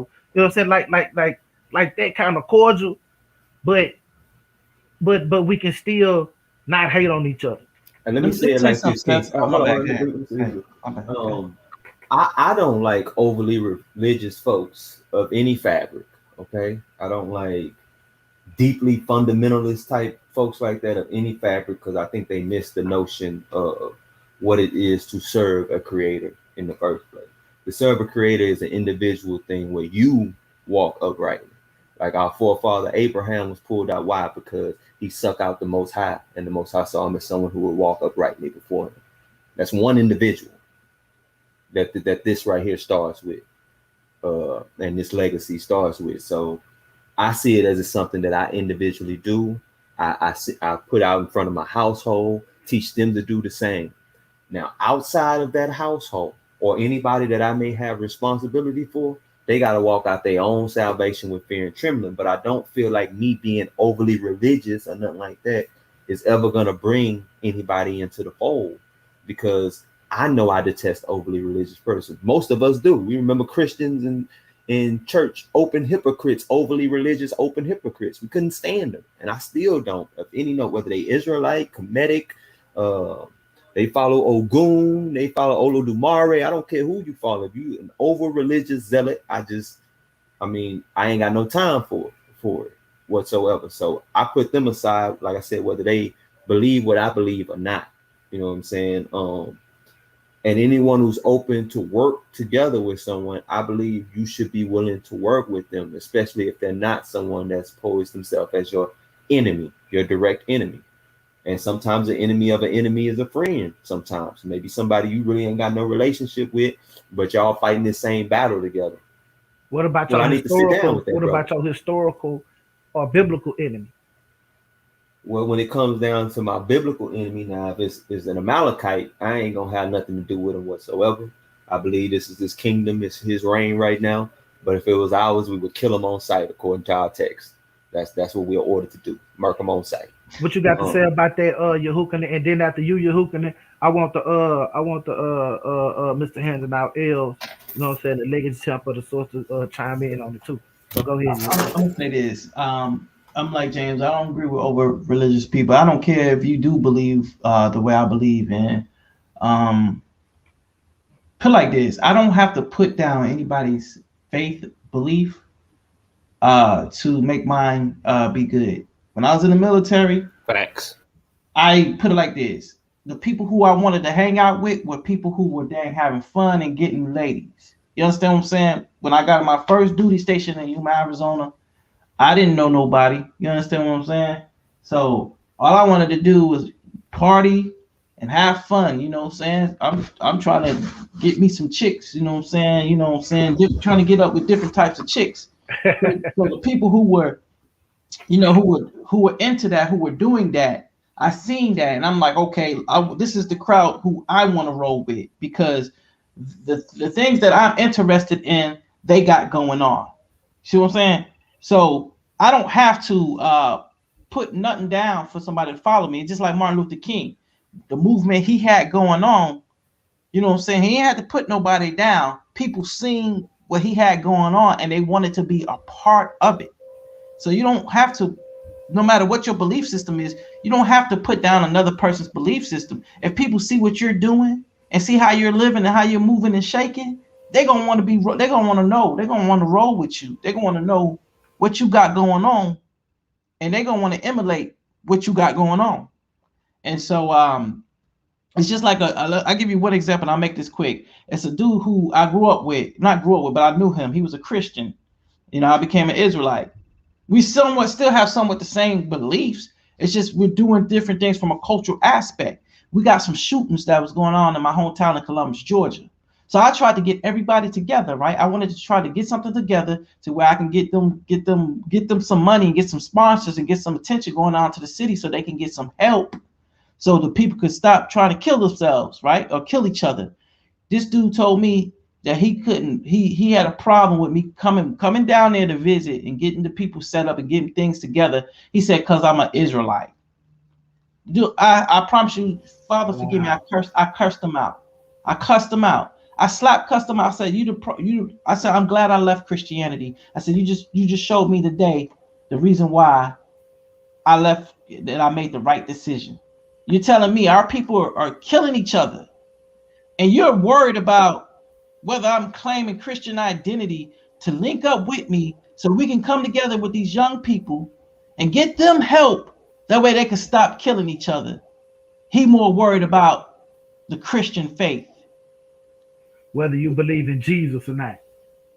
There's no question I believe in Jesus. I just don't believe in their cultural version of Jesus. That's what I'm talking about. Yeah. I didn't say Yeshua. I said Jesus. yeah, I know what you say. I'm just saying, like, just because, just off of that little fact. You see what I'm saying? Like, I was like, Doug, you just missed he missed the whole thing, bro. And I can't stand people like that. They're too heavily minded and no earthly good. I got you, Mr. Handing Out L's, man. What you got to say about that?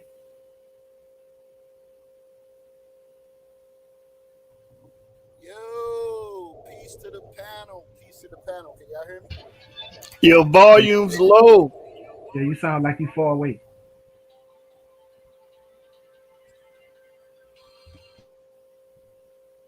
You must be in the car or something.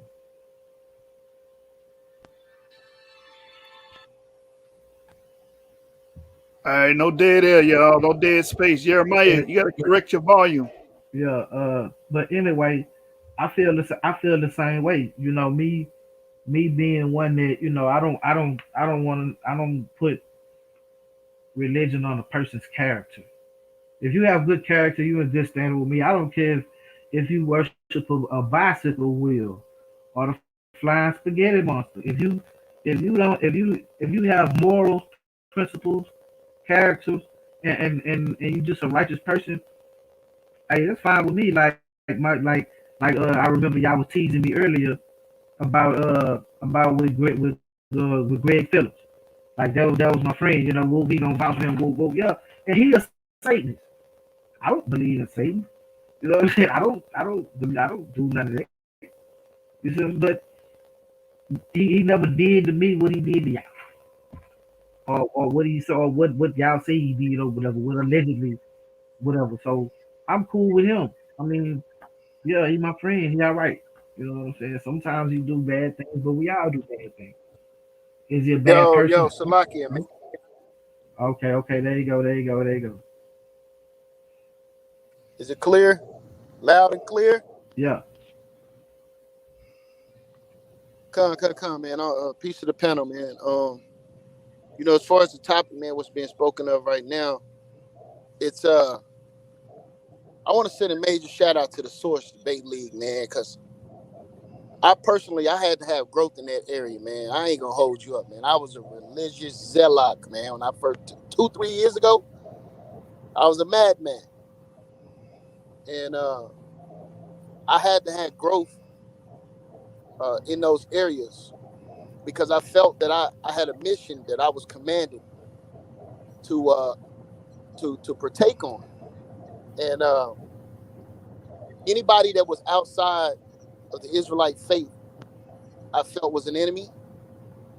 I felt like if you didn't worship the Most High in Christ the way the Bible teaches we should, then you are a false prophet. I felt like every person that came on the slave ships to America was an Israelite. I felt like all the Native Americans in America were Israelites of North, Central, and South America. And I had to have growth. I had to have growth in my studies. I had to have growth and the ability to be able to prove that statement. As I started to do research, I started to find out that there were other people in America prior to the so-called white man coming to America. I have found out that there were migrations of Asians, Chinese people that traveled here and settled here in America, who I was once classifying as Israelites, but come to find out they're not. I had to have growth in every black person that's in America being an Israelite. I had to have growth in that. As my studies shown, everybody in West Africa was an Israelite. So I felt like the prophecies concerning enslavement only fell on the children of Israel until I had to take in consideration some of the amalgamation that went on in West Africa, seeing that there were certain Hamites that were following the ways of Israel that also got caught up in the slave trade. This is growth. And I appreciate the brothers at the source. And I'm not just talking about the Israelite brothers, James Cassell, Joshua, but also brothers like King Seth, brothers like LP, who I was able to get to know and understand that there are good in all people and there are bad in all people. And I had to learn how to not force my ideology upon others and allow the Most High to deal with those individuals in their season. And whatever manner that is, it's not my job to save the world.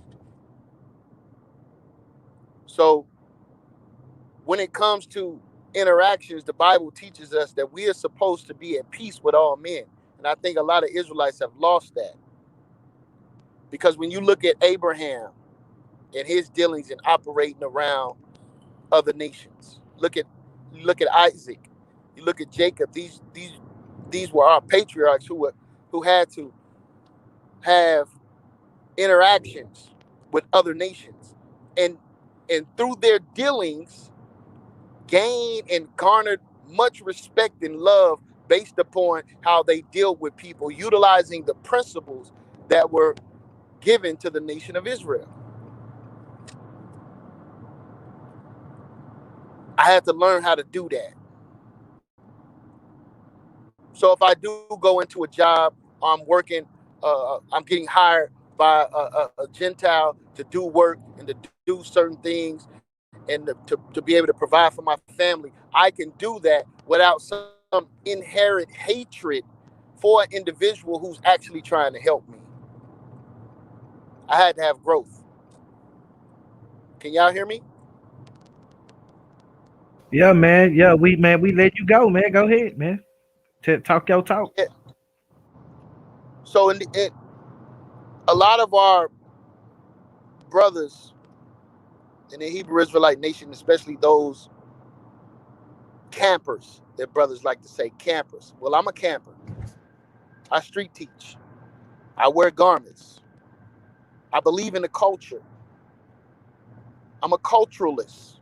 So I hold to the tenets of the practices of my ancestors. And I felt that you were wrong if you didn't hold to those same principles. I had to have growth. And I had to understand that it's not my job to convert someone by force. As Abraham, Isaac, and Jacob did, they lived a certain type of way, and others admired their lifestyle, so therefore they wanted to be a part of it based upon the example that was given, not because they went and forced certain things upon people. We as Hebrew, as a Hebrew Israelite community, we have to have growth. At some point, somebody got to rise up and say, hey, man, they're placing and painting a broad brush upon the Israelite community as a hate group because we're telling truth, true enough, but at the same time, it is the manner in which we are displaying that truth. That's what we need to have growth in. We need to take that in consideration. And leaders in our community need to start instilling that growth in our nation. We understood how those brothers teached in New York in the 60s, in the 70s, in the 80s. They were using a technique. What was that technique? They were using a shock factor to convert people by saying things that other people did not have the testicular fortitude to say. I understood that. But now in 2021, you have more people that are intellectual and inclined, especially if you're operating in that arena. You have to have a greater spirit of diplomacy concerning your delivery of that truth. That's your responsibility, Israel. We have to have growth as a nation, as a people, man. And if someone don't agree with your ideology and your stance, it's not your job to call hellfire down upon these people, man. We got to have growth, man. Right. It's my job to do that. It's not their job. It's my job. Hey, no, but I don't think Jeremiah could have put that more beautifully. That was great. Went into detail great, what man. I was saying earlier. You know, he surprised me with that, man. I never, congratulations, man. Hey, I'm proud of you as a brother, man. I'm not, you know what I'm saying? Hey, I'm proud of you, man, Jeremiah, for even having the guts to even say that live, man, for real, man. You know, I mean, because I remember, trust me, boy, he wasn't playing no game. That's the beauty of mingling with different peoples of different ideologies. You start to realize that, you know what I'm saying, these just my brothers trying to find a way, just like I'm finding a way. You know, I believe my way is the truth, but like he said, your example got to show that stuff. You running your mouth all day, like you sound like the person at church. Yeah.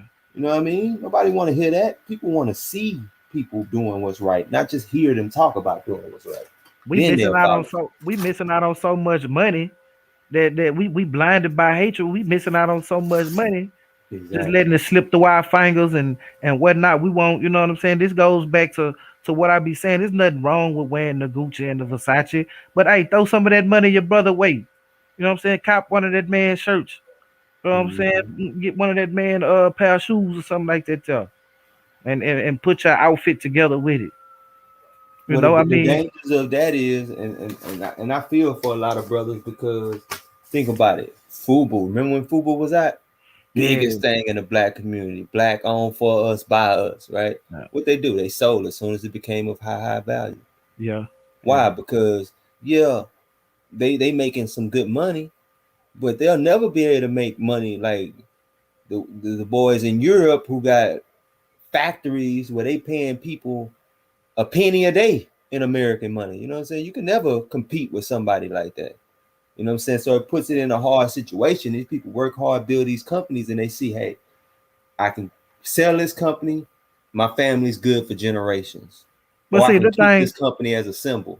But see, on that, I agree with you, but I have to agree with you on a certain extent because I can say this. You know what I'm saying? That black people in America, man, we bring swag to everything. We make what we make the world. We make what's cool around the world. If we get, man, look, I remember crisscross had people wearing their clothes backwards. Backwards, Man. yep. I was just telling my nephew about that this week. You see what I'm saying? So black people, we can make anything look cool. People make funny haircuts look cool.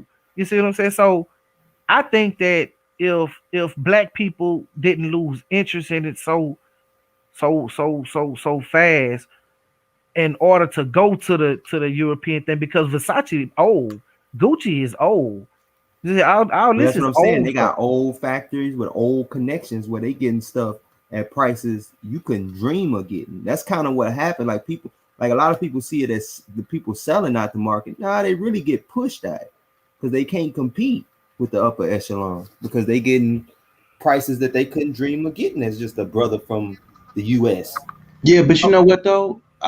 This one dude, he said something, and maybe that's where we need to kind of make our kind of basically build a relationship with Africa to where we can get the material and the thing from them.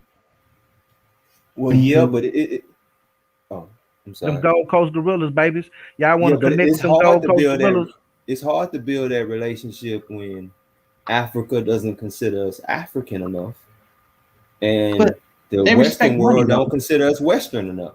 But see, this is the thing. They respect money. I mean, if they're willing to do business with the Chinese, You got Ghana. they're doing business with Russia. You understand what I'm saying? Like even some of the lady, she wanted us to come back to Africa, but they wanted But us that's to coming bring back to Africa. That's no, not the listen what I'm same saying. as- Hold on. They wanted us to come back and basically they wanted us to bring our resources. They wanted us to actually invest in Africa. You understand what I'm saying? They wanted us to bring our money and kind of help invest in Africa and rebuild up Africa. Yes, but that's rebuilding. Like this is the way I take it, and it's nothing against Africa. I have nothing personally against it, but it's rebuilding a kingdom that will never be mine. That's my issue. I would more or less take the standpoint of, as us in the Western world, we have a symbol of our independence. We have a symbol of our fight and our willingness to fight and die to be free in Haiti. Haiti has a mineral, I forgot what it's called underneath it, that's used in every cell phone around the planet. It's really neat. Coltron. Yeah, Coltron, there you go. So it got that. It's needed in cell phones around the planet. It got mineral wealth there. Why don't we claim that? I mean, when they fought for freedom, gained independence, set up their own kingdom and everything. Why don't we reclaim that, build that into something? Then once we build that into something, then we reach out across the pond and be like, hey, let's connect with you in Africa. That boy we gotta have James. something That boy, to offer. that boy James own it, man. That boy say, Yeah. hey, we trying to monopolize something around this camp. Yeah, man. we gotta own it. It gotta be ours. You feel me? Yeah, I mean, gotta I'm have with you something on like that. I'm just saying, as far as like, I'm not talking about rebuilding Africa. I'm just saying that's what the lady, she put that out there. But what I'm saying is this: we No, can I'm not do saying this- you want to rebuild it. I'm Oh. saying they're using us to rebuild Right. a kingdom that will never be ours. That's what Right. I'm saying. We need to be in a position to build a kingdom that's ours. And But we our should best try to bet is open headed. up with them on the manufacturing side, though. I mean, try to get some of their materials and all that. You know I mean, what I'm of saying? course. Well, yeah, of trade. But I'm saying, this is what I'm saying. We have to, like, when you compete by bringing something to the table. Right. Anybody can bring money to the table, right? Any one of these nations with a lot more than we could ever come up with, they could bring money to the table. But we got to bring human capital to the table. We have to bring something. We have to bring industrialization to the table. We have to bring all this stuff that Africa's missing. We have to foundationally get it done here. And something that's ours on our side of the pond. And then we go over there like, look, we've done this here on our side of the pond. We see the things y'all doing on your side of the pond. Let's see how we can work together and build something that bridges the gap between those who were taken into the diaspora and those that are still there in Africa. Hey, There's I'm a not gonna cultural lie. gap that got to be bridged.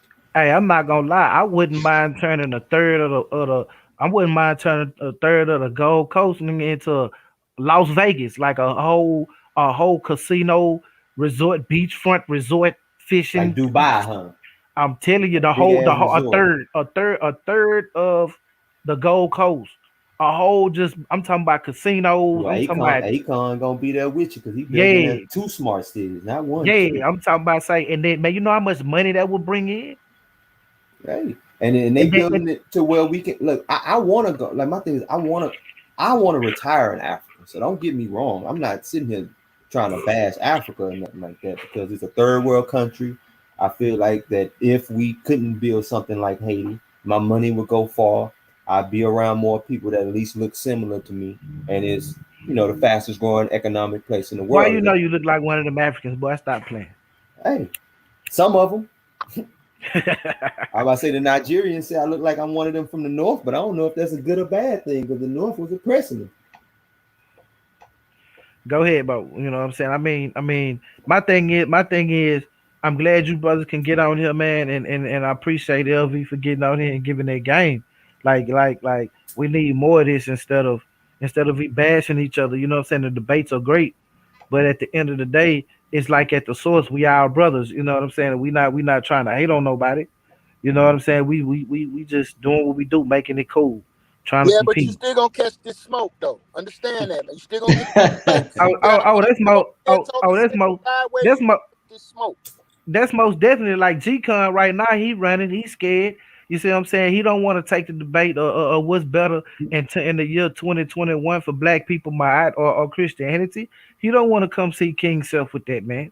You see what I'm saying? Because I got a whole bunch of tricks up my sleeve, real time, that I can pull out for him. And if anybody want to take that debate, you can come to the source. If it ain't better than the way, but I got you. Man, I'm just saying, if you win two at the source, you can try to come for my belt. It's highly unlikely that you're gonna win it, but you know what I'm saying. That's not G-Con. He know you want to debate him? I mean, they say he been calling them, but he don't want to pick up his phone. Yeah, he been in hiding though. This dude ain't done no YouTubes. I think he been on some Clubhouse type stuff. I think he been focused on Clubhouse. He been focused on Clubhouse. You know, the Hebrews ran him off, so you know he got to dealing with what's those twins' name? He tried to deal with Dante Fortson and Jacoba and Teo, and it didn't go too well for him. He was up there looking stupid, man. They were schooling him on DNA. He up on Bariana looking stupid. And that was the last I seen of him, man. He went into hiding after that. Yeah, he tried to jump on that little conversation with me and Kevin G because I really want to have that conversation with Kevin G. But when Kevin G came, the DNA conversation, like I was trying to talk with him about just the J haplogroup, the F haplogroup, and migration patterns after the last glacial maximum. He's so caught up in scholarly hypotheses and scholarly, I wouldn't even call them theories. I'll stick with hypothesis. That when we get the concrete facts that show that the hypothesis they thought all along was wrong, you still want to argue the hypothesis, but you can't give me nothing concrete to support it. You know what I'm saying? But then when that happens, you want to act like I'm getting the attitude. I don't got an attitude, brother. All I wanted was a body. One skeleton in the Near East that predated the GHIJK, Basel GHIJK in Europe. And if he had that, then the argument would have been over. But since he didn't have it, now I got the attitude. Oh, who? Kevin G said you had the attitude? Yeah, talking about I had a problem with it. But I want to have that conversation with him, but he gonna have to, saying, bring admit he don't know what he don't know. He gonna have to man up too, man. You too big to be acting like that, bro. Hey, just show you can close out the show on me, man. I'm finna jump off in a minute, man. But hey, I want to appreciate y'all boys, man, for dropping them jewels, man. Hey, that was what's up. And next time y'all want to do a show with the boy King, just let me know. You know what I'm saying? Hey, because it seems like I'm kind of good at this. You know what I'm saying? I might jump on here again. You know, you were supposed to interrogate me, Self. Remember?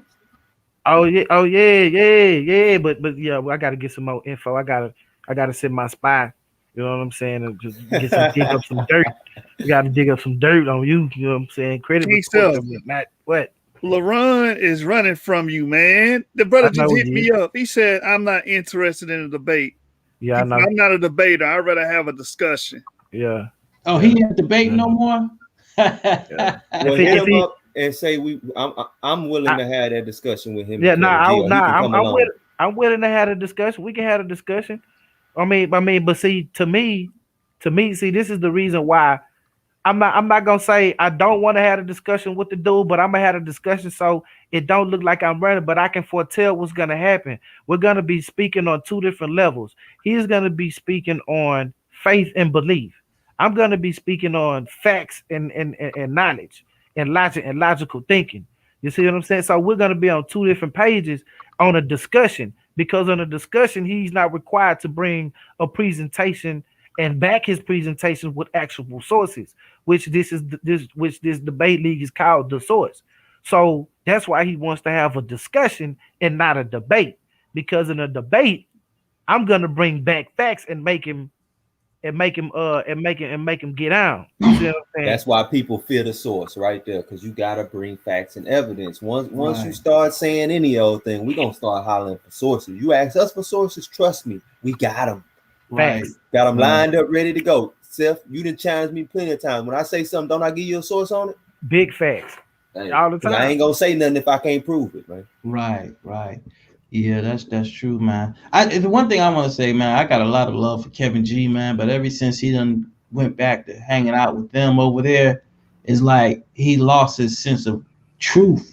It's more like just trying to fit in and like just going against factual evidence, you know what I'm saying, just to fit in with them, with their narrative. But that's all I got to say to the G-Con. I had a discussion. Now I'm not saying I'm not gonna have it. Now this being live recorded, y'all hear me? I had a discussion with you, G-Con. But my thing is, I don't want you to stray off in the belief and faith. I want you to stick strictly with the facts, the numbers, and I said, and you hear the topic. The topic is what's better for the black community in 2021, my art or Christianity. So we can bring statistics, facts, whatever you want to bring to the table, you can bring it.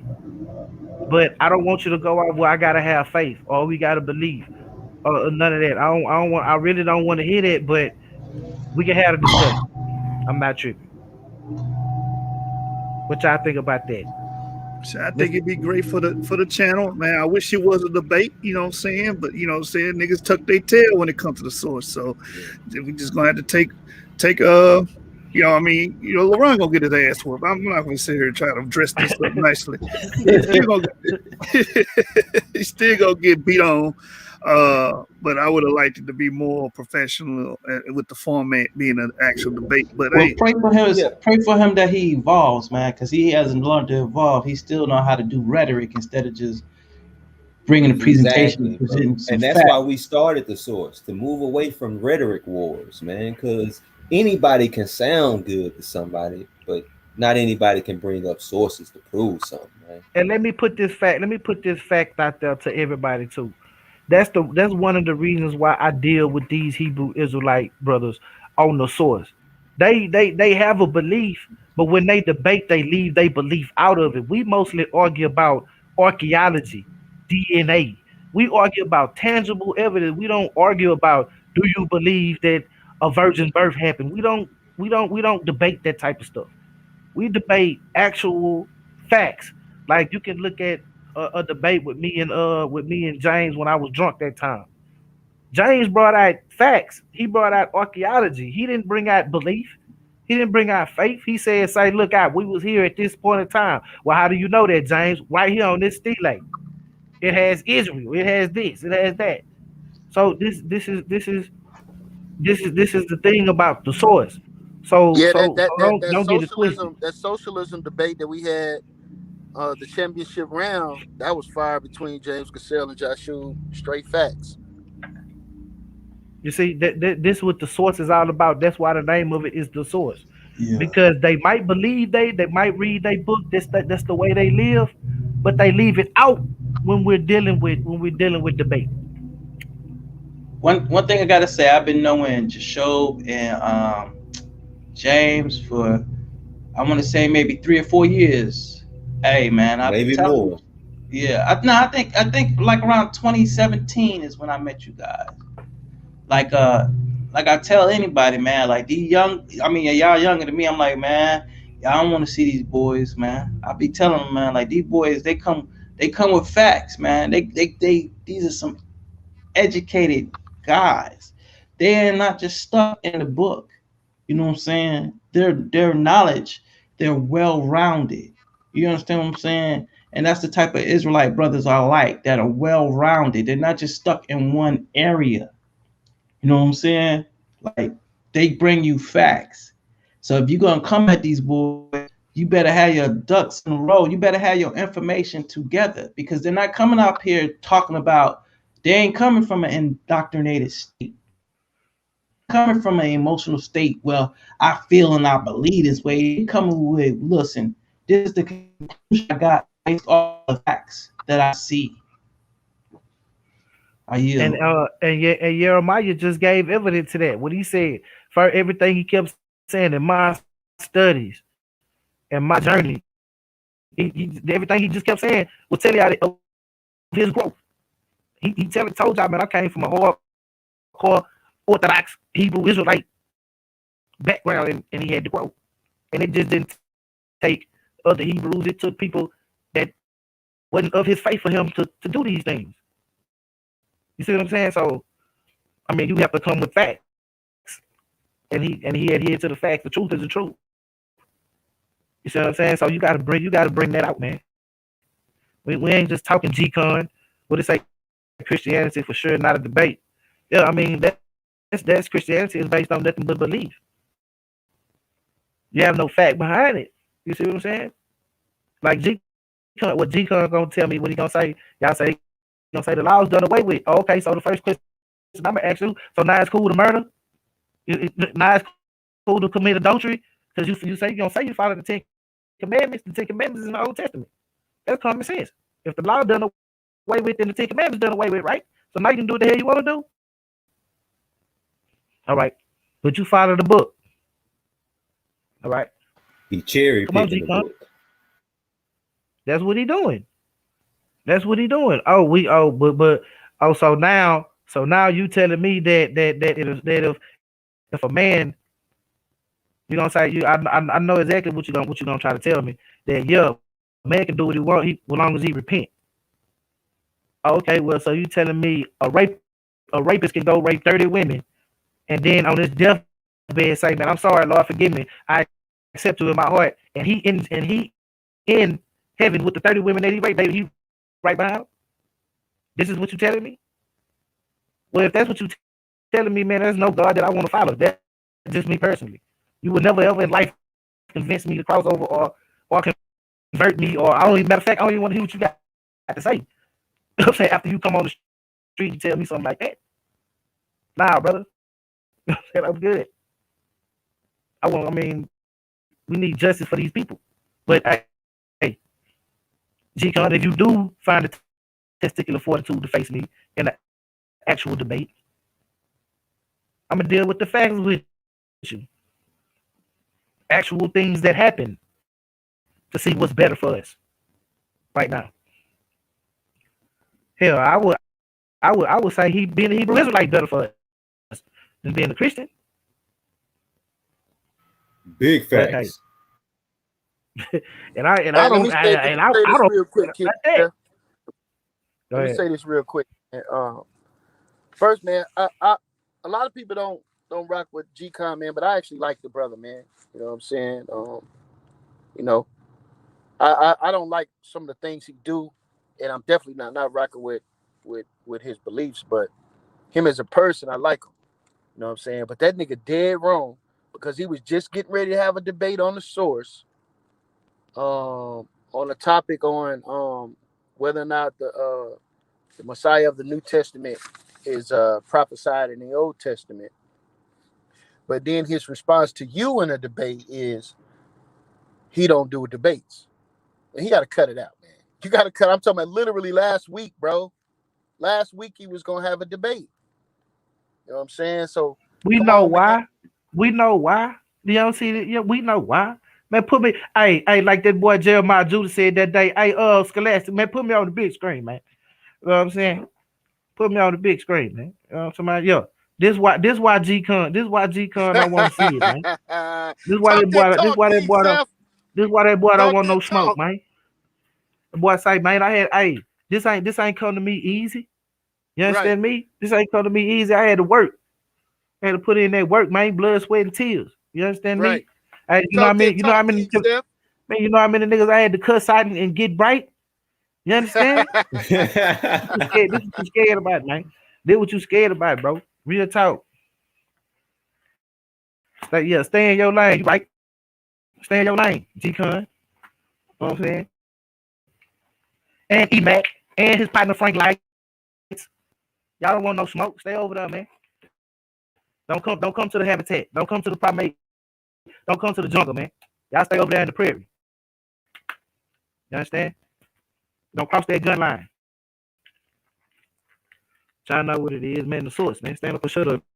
SUC, man, in the building. God damn it. Yes, sir.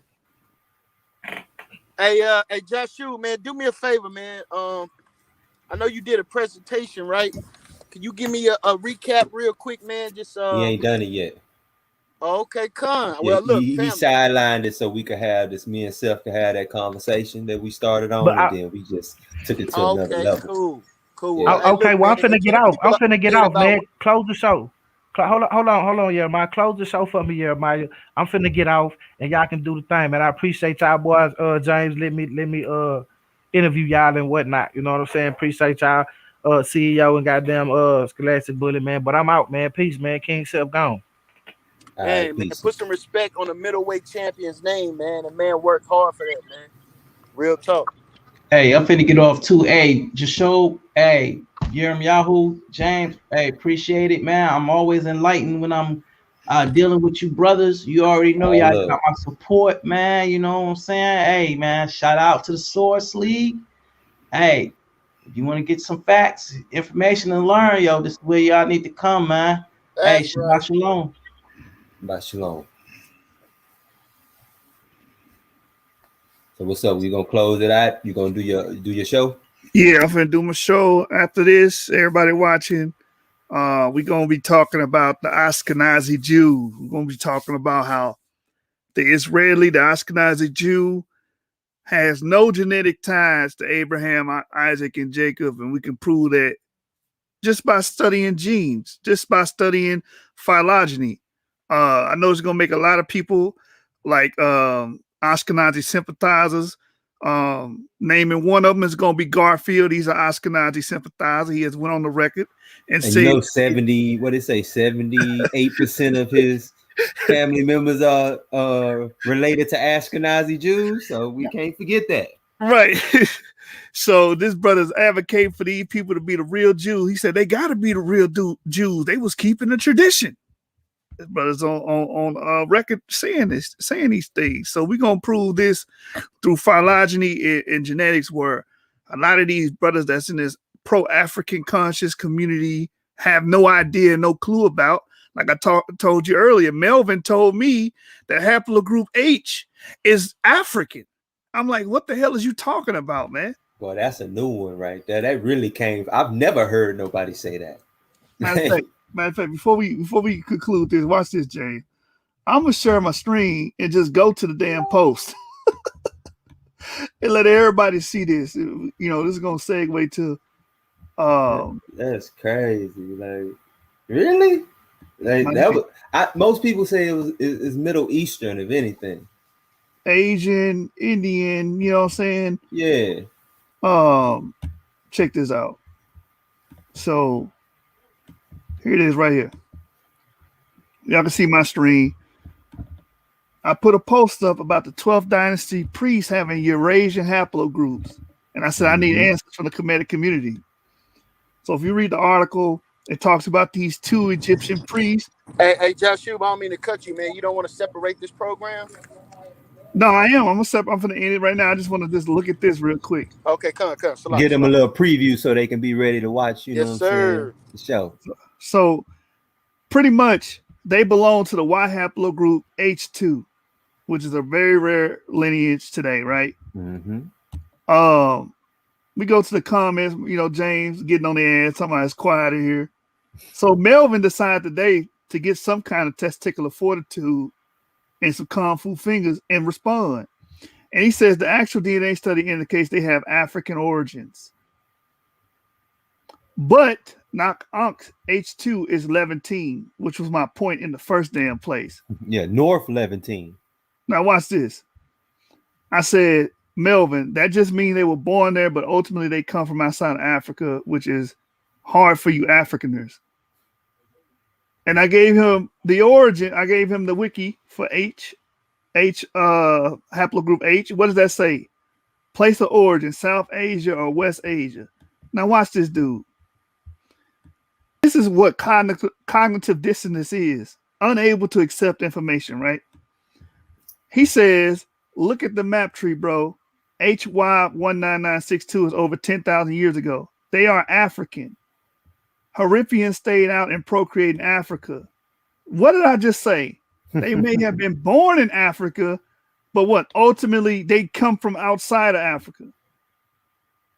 They are African, but one of their lineages point to Levant. That Eurasian point you're trying to prove is a newer strain of H2. That one is modern. Read the study in the tree, bro. Watch what I said. Dude, haplogroup H descends from F. These haplogroups are from a separate patrilineal lineage. And then I give him another article of information. He said modern. It's not the same H from 10,000 years ago. This dude obviously don't know what he's talking about, James. Obviously, he don't know what the hell he's talking about. Because if you understood phylogeny, you will understand that F comes from, H comes from F, and F is out, that those lineages develop outside of Africa. Yeah, all of them. They say it's the Near East where they come into the origin, but they descend from something that's found in Southern Europe, actually. Right. Exactly. Originally. Exactly. So what is this brother arguing about? What was this really about? Him just trying to justify them Europeans being priests in Egypt. But I mean, anybody who really knows Egypt knows that the people in the South or the Gulf or what they call the North are Asiatics. They've been Asiatic since the most ancient of times. Right. I don't even see what they would trip on. That's what my response would have been. Well, it's been Asiatics in the Delta since forever. Left it at that. Now watch this. This dude don't understand what I said. F created all those haplogroups. F is the MRCA, most recent common ancestor that precedes GHIJK. Mm-hmm. He says, bro, read your photo for the post. Neolithic Levant farmers were H2, not F. You don't understand the topic. You don't understand genetics. You don't know the phylogenetic tree. That's what it is. You may need to post a picture of the phylogenetic tree there. And once he traced that, it'll probably make more sense to him. If he don't that's what I had to do. Why is he making commentary about some shit he don't understand? This is why they want to act like they know everything. Right. That's why he don't want to get on here, because he can't go beyond what he's claiming right here. Right. Exactly. But in a face-to-face conversation, all right, okay, now I got questions about that thing. All right, what does it descend from? Can you show me what you can walk him through the whole process?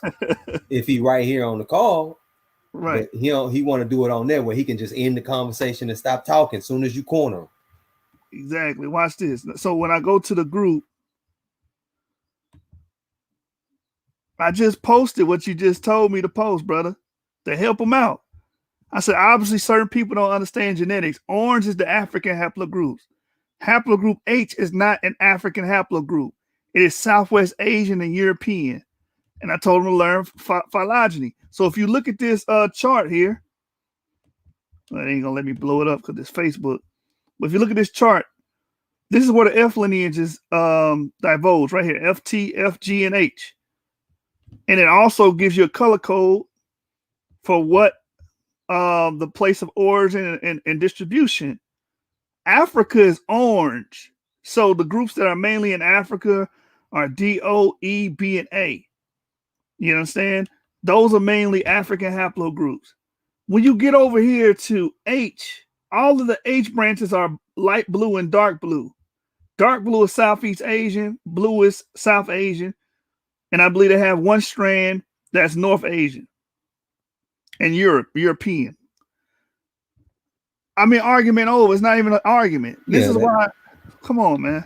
The F branch of CF is the biggest macro haplogroup out there, man. It's more that descend from them than all others combined. Right. Here it is right here. All of these people groups. You know, Yan Large of Japheth, man. Look at it. Exactly. Huge. R1, J1, J2, all of that's under FT, man. CF. All of it. And people don't understand. And like, I think if they really looked at this tree, and then go back and look at the stuff we be saying, they'll see how right we is. Right. Because it ain't like we pulling it out of thin air. We telling you what we seeing. Right. And you can delineate this phylogeny tree into 3 groups. Mm-hmm. A, B, D, E, and CF. That's it. Ham, Shem, and Japheth. That's what we've been teaching. That's it. All right, man. We can conclude, and then I'm gonna start up when I'm ready to present, man. Anything you want to say, Jeremiah? Well, Jeremiah gone. All right, we're gonna close the show, man. Before we go, I got a message from Judge Joe Brown, man. Yeah, that's what they do. When they get a man that's a man, they try to down him. And if you badmouth somebody often enough, you get people adopting what they hear. So you get a negative impression. So what the deal is take the exemplars who behave like they're supposed to, and you get the people turned against that by telling lies, mistruths, exaggerations, and so forth, and they no longer listen to that individual, but they listen to the idiots. And that's exactly what goes on here on social media, on YouTube. You don't listen to the people that know what the hell they're talking about. You don't listen to the people that's going to bring forth solid and concrete information. You listen to the idiots, like your Timo Sciences, like your Sonettas, Polites, etc. You listen to those guys. That's going to mislead you, misquote, not have the right information. And basically their arguments is going to be some kind of fallacy, whether it's ad hominem, whatever. So with that, we're going to leave you on that. Stay tuned. I will be back with my presentation. We're going to deal with these Ashkenazi Jews and prove without a shadow of doubt that they can no way, shape, form, or fashion be the Jews. They do not descend from Jacob. They do not descend from Abraham, Isaac, and Jacob, and we're going to prove that genetically. Stay tuned. Coming soon to you, brothers and sisters. All right, shalom.